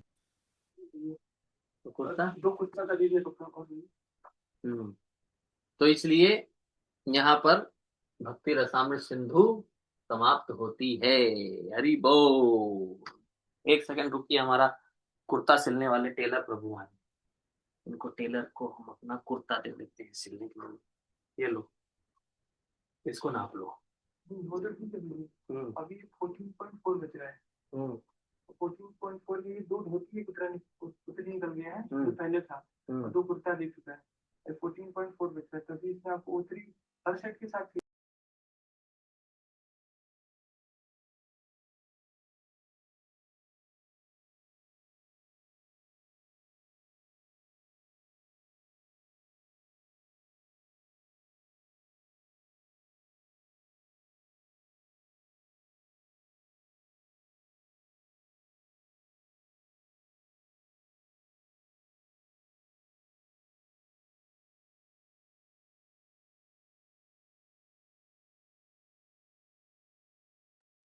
ठीक है। प्यारे भक्तों,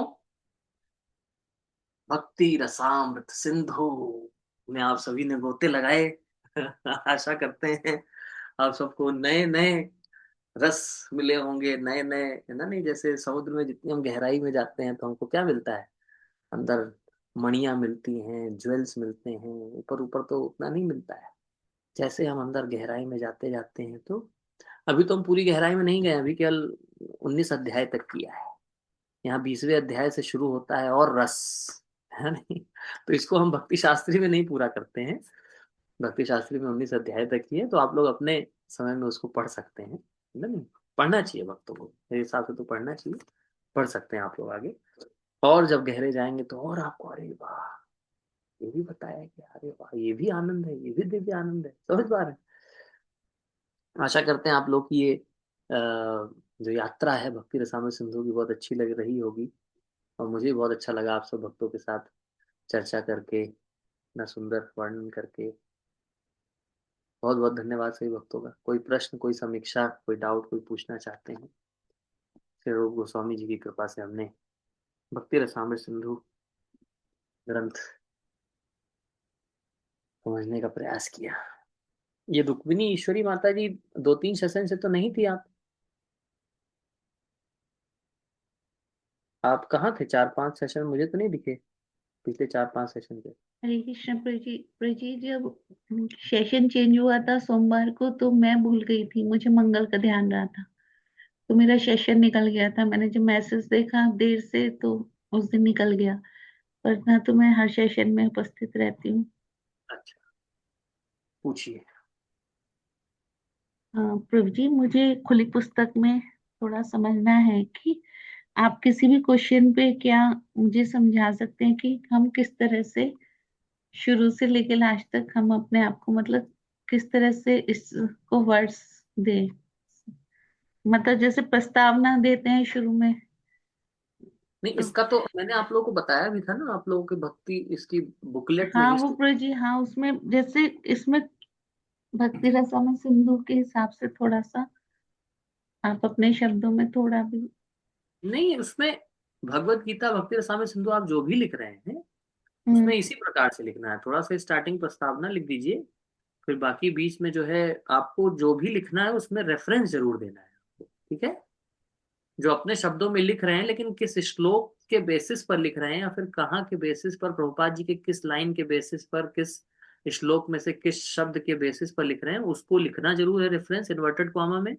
और उसके आगे लिख देना है कि मैं बीजी, या फिर अगर आप गीता के श्लोक का रेफरेंस दे रहे हैं तो लिख देना है बीजी 7.8 परपट, वहां से लिखा मैंने, तात्पर्य से लिखा है ना। नहीं, या फिर आप जैसे अभी भक्ति रसामृत सिंधु से लिख रहे हैं तो भक्ति रसामृत सिंधु, ना नहीं, वहां से आपने कोट करके लिखा है, ठीक है। तो ये जरूर लिखना है आप लोगों को। फिर उसमें आप अपने शब्दों में, तो 80% अपने शब्दों में लिखना है, 20% रेफरेंस का भी लिखना है आप लोग। रेफरेंस इन द सेंस कि उसमें उपमा एज इट इज लिख सकते हैं, क्योंकि उपमा तो एज इट इज लिखनी पड़ेगी। कोई उपमा हो गया, कोई उदाहरण दिया गया है ना। नहीं, जैसे मैं आपको कोई प्रश्न, देखिए खुली पुस्तक का कोई प्रश्न है, उसको मैं एक बार आपको बताता हूँ। आपने पूछ ही लिया है तो अब थोड़ा सा बताते हैं, चर्चा करते हैं, चलिए इसके ऊपर।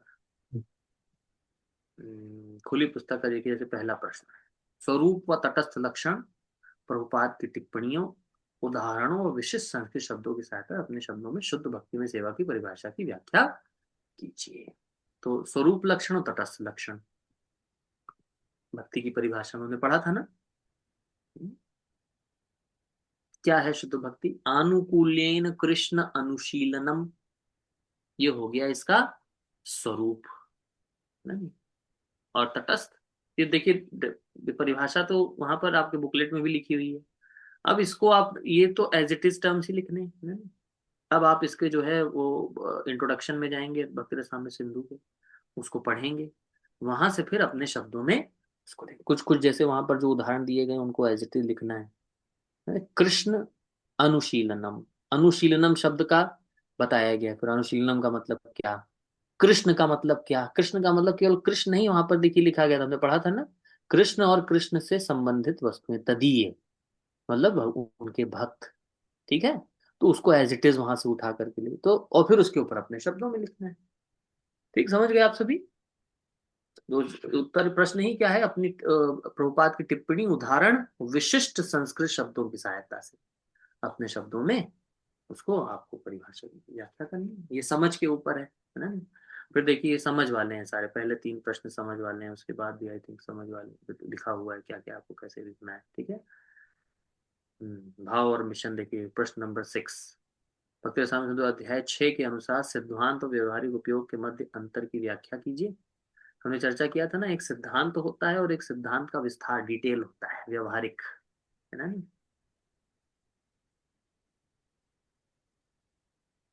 तो उसके बारे में वहां से आप लोग को लिखना, अध्याय 6 में हमने इसके ऊपर चर्चा करी थी, ठीक है। इस प्रकार से लिखना। व्यक्तिगत उपयोग प्रश्न संख्या 7 स्वामी सिंधु अध्याय 10 से कथनों की सहायता से व्यक्ति के स्वयं के जीवन में कष्टों के प्रति उचित भाव की अपने शब्दों में व्याख्या कीजिए। समुचित व्यक्ति उदाहरण द्वारा स्पष्ट कीजिए कि कैसे इस भाव का विकास आपके जीवन में कष्टों का सामना करने में आपकी सहायता कर सकता है। तो अध्याय 10 में हमारे जीवन के कष्टों के प्रति क्या भाव बताया गया है, याद आ रहा है किसी को? अध्याय 10 क्या था? अध्याय 10 12 11 10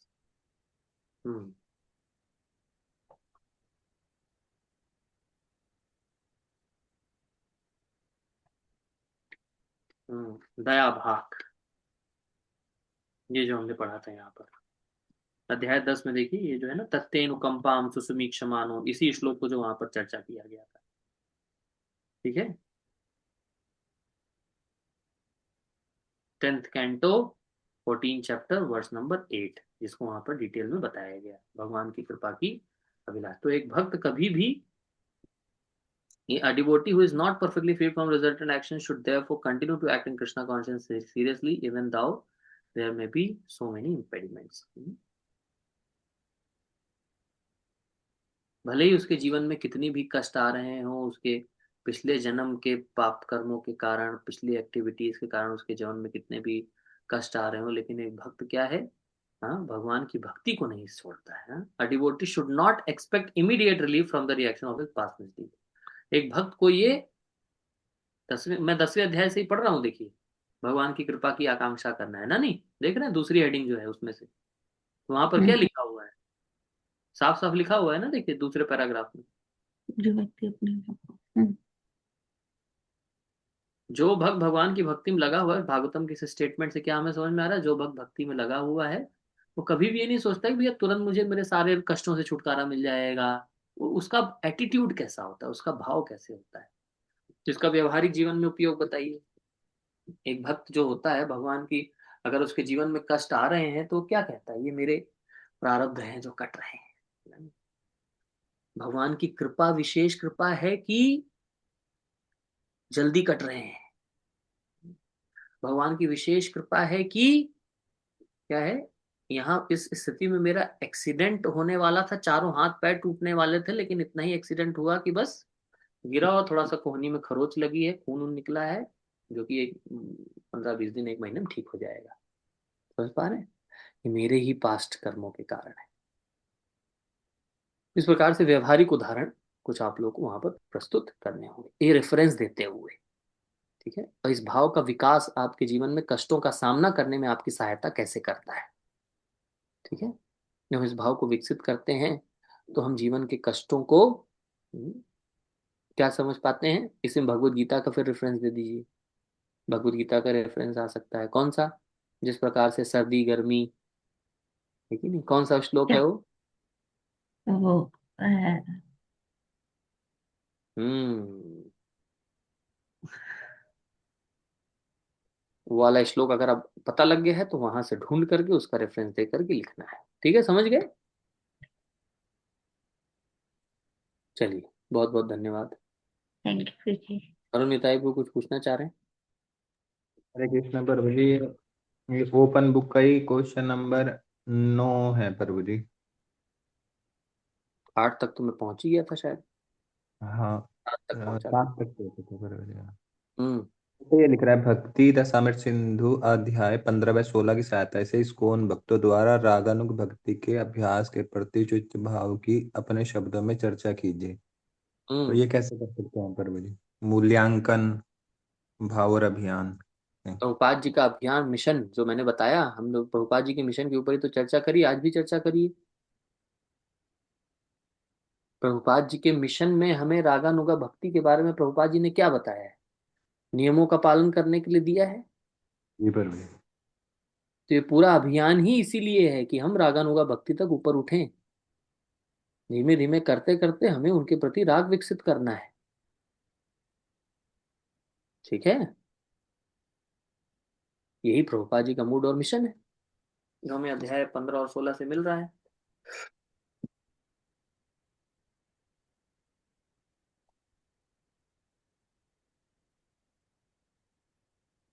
ठीक है प्रभु जी। 15 और 16 में और हमने किसके ऊपर चर्चा करी थी? एक सेकंड। रागानुगा भक्ति 15, सेंसुअल अट्रैक्शन और 16 रिलेशनशिप, सिद्ध प्रणाली, प्राकृत सहजिया, ये सब हमने इसमें चर्चा किया था ना। वृंदावन के ब्रजवासी, अनर्थ निवृत्ति हमने चर्चा किया था। जब तक अनर्थ निवृत्ति नहीं हो जाती है तब तक हम इस रागानुगा भक्ति को पालन भी नहीं कर पाएंगे। तो प्रभुपाद जी ने जो हमें मूड मिशन दिया है क्या, कि जो हमें 4 नियम पालन करने को दिए, 16 माला जप करने को दिया है, किस लिए है? ताकि हमारे अनर्थों की निवृत्ति हो, जिससे हम रागानुगा के स्तर पर तक उठ पाए। तो इसको बेसिस बनाते हुए आपको यहाँ पर लिखने का प्रयास करना पड़ेगा। और देखिए, उसी अनर्थ निवृत्ति वाले अगले पैराग्राफ में फिर प्रभुपाद जी ने क्या बताया था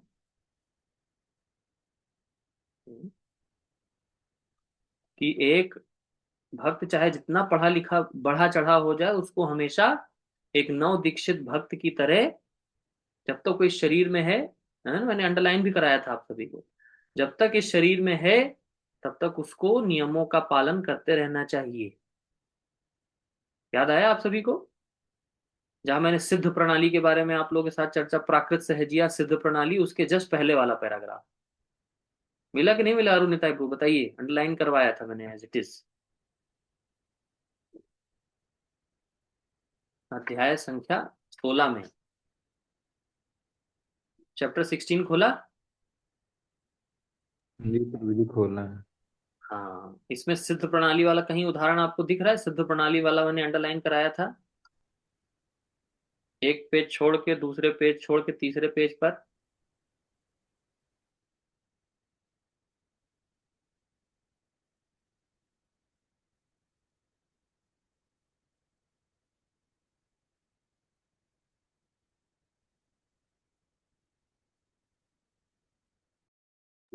प्रभु जी यहाँ से तो ये लिखे, पद्म पुराण में एक नव दीक्षित भक्त की कथा आती है जो अपने ऊपर भगवान के अनुग्रह का आह्वान करने के लिए तब भाव पद तक ऊपर उठने के लिए रात भर नाचा करती थी।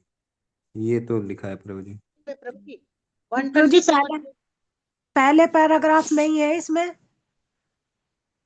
तथाकथित सिद्ध प्रणाली का अनुसरण प्राकृतिक सहजिया करते हैं, जो तथाकथित 127 में छदम्पे संप्रदाय है। श्री रूप गोस्वामी के अनुसार ऐसे कार्य भक्ति के आदर्श मार्ग में बाधक हैं। पेज नंबर कौन सा है माता जी? 127 पहले वाला ही पैराग्राफ है प्रभु जी, 127 का। जी माता जी, मिल मिल गया। गया अनुनी टाइप टू आपको? जी प्रभु जी, मिल गया। इसी को आपको बेस लाइन बना करके फिर आपको आगे बढ़ना, ठीक है। चलिए, और किसी का कोई प्रश्न है? एकदम से लाइट चली गई थी यहाँ पर। और किसी का प्रश्न?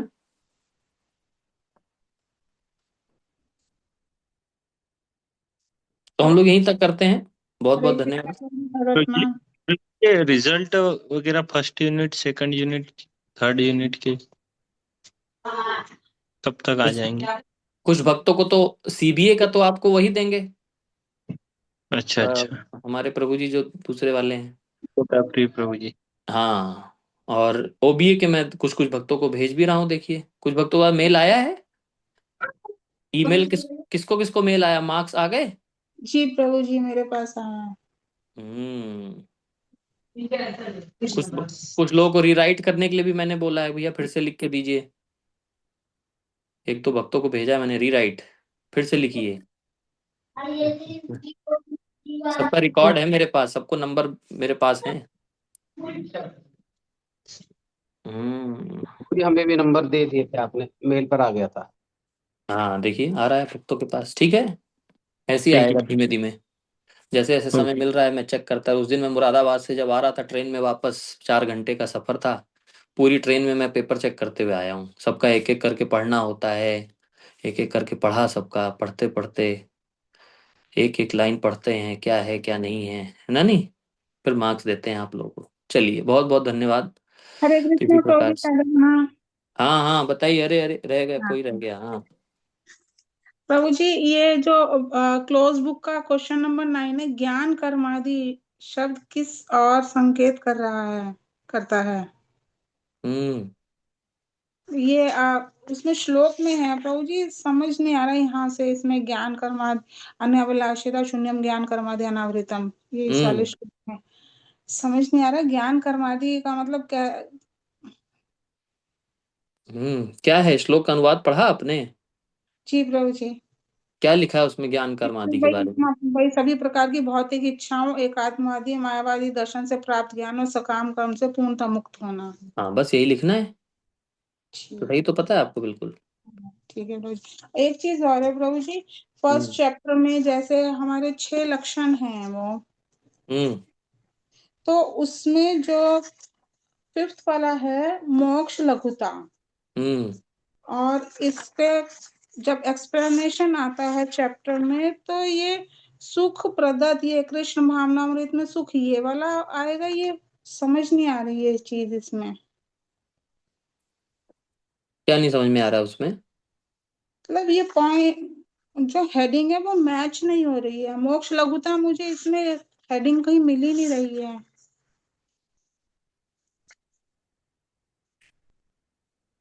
बाकी सब मैच हो रहे हैं मोक्ष लघुता के लिए, बस केवल ये सुख प्रदत्त कृष्ण भावनामृत में सुख ये नहीं नहीं, सुख प्रदत्त वो तो अलग है। फिर मोक्ष लघुता का कौन सा है प्रभु जी इसमें से? वाह, बहुत जल्दी आपको याद आया है। तो पूरी रामायण खत्म हो गई तो आप पूछ रहे हैं रामायण रावण कौन है?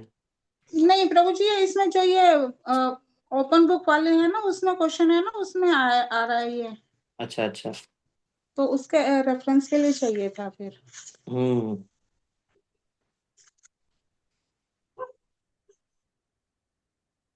क्या पूछ रहे हैं आप? मोक्ष लघुताकृत? जी प्रभु जी। हम्म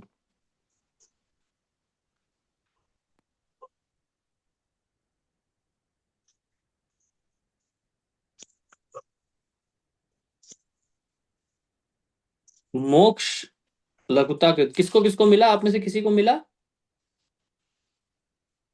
कोई बताना चाहेगा आप में से?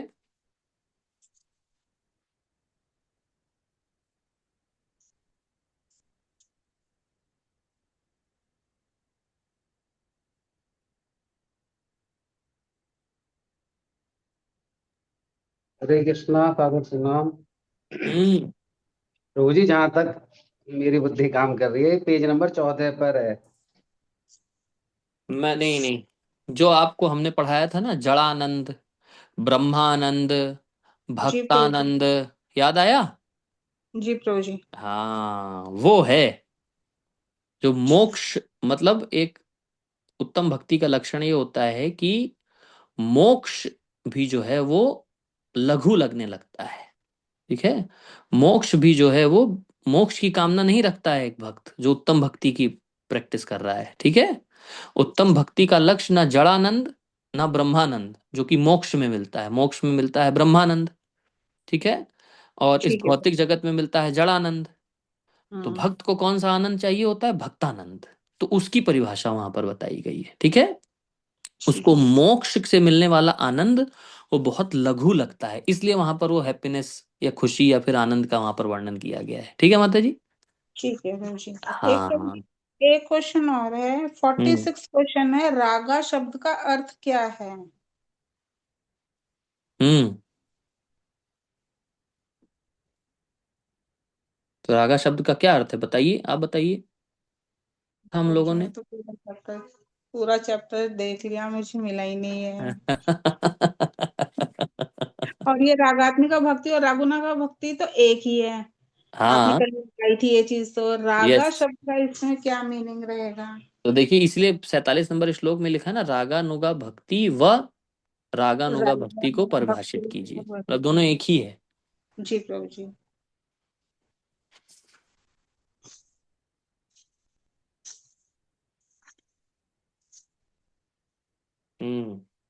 राग का अर्थ, राग और अनुगा। राग का अर्थ होता है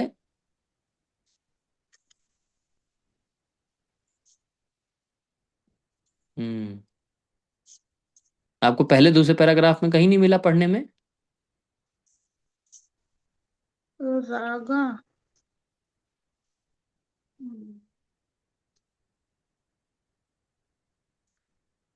तो प्रभु जी, रागा अनुगाई। राग शब्द का अर्थ बहुत सिंपल होता है और वो होता है अनुराग। ठीक है। ठीक है प्रभु जी। हम्म ठीक है, थैंक यू प्रभु जी। ठीक है, थैंक यू। हाँ, हरे कृष्ण। हरे कृष्ण। चलिए, बहुत बहुत धन्यवाद सभी भक्तों का। हरे कृष्ण। हरे कृष्ण तो प्रभु जी, हम एक क्वेश्चन मेरा भी है बस। हाँ, पूछिए पूछिए। हाँ, पूछिए पूछिए। प्रभु जी, ये है ना 10वें अध्याय का दाएं भाग की परिभाषा, तो ये थोड़ा मतलब समझ ही नहीं आया इसका मतलब थोड़ा। अभी तो मैंने पढ़ाया था। अभी तो मैंने पढ़ाया था। प्रभु जी थोड़ा क्लियर।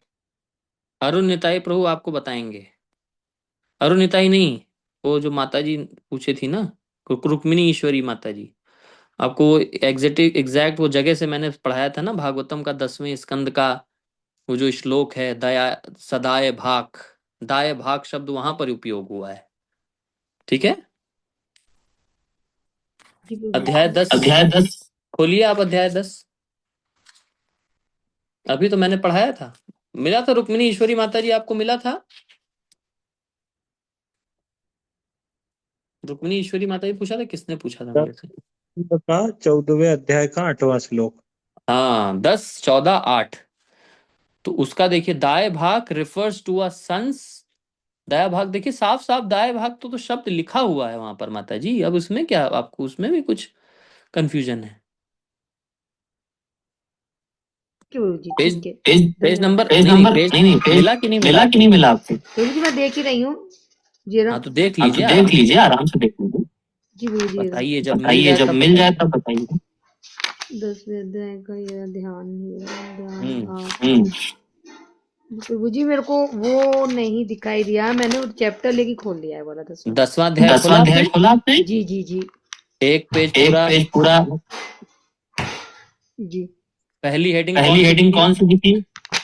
श्रवणम। श्रवणम। हाँ जी जी। श्रवणम के बाद श्रवणम दूसरी के बाद हेडिंग? दूसरी हेडिंग? दूसरी हेडिंग है स्मरण। और तीसरी है ध्यान। ओहो, दूसरी बताइए ना। दूसरी स्मरण प्रभु जी। भगवत की आशा नहीं, भगवत कृपा की आशा करना। भगवत कृपा की आशा। जी जी। भगवत कृपा की आशा करने में बिल्कुल जी। एंड में देखिए लिखा है दया भाग। ये रहा दया आपका। जी प्रभु जी, धन्यवाद जी। मिल गया प्रभु जी, अब मिल गया। वो मेरे को दिखाई बहुत नहीं दिया। बहुत धन्यवाद। थैंक यू प्रभु जी। अब आप धन्यवाद कर सकते हैं शाश्वत नरसिंह प्रभु।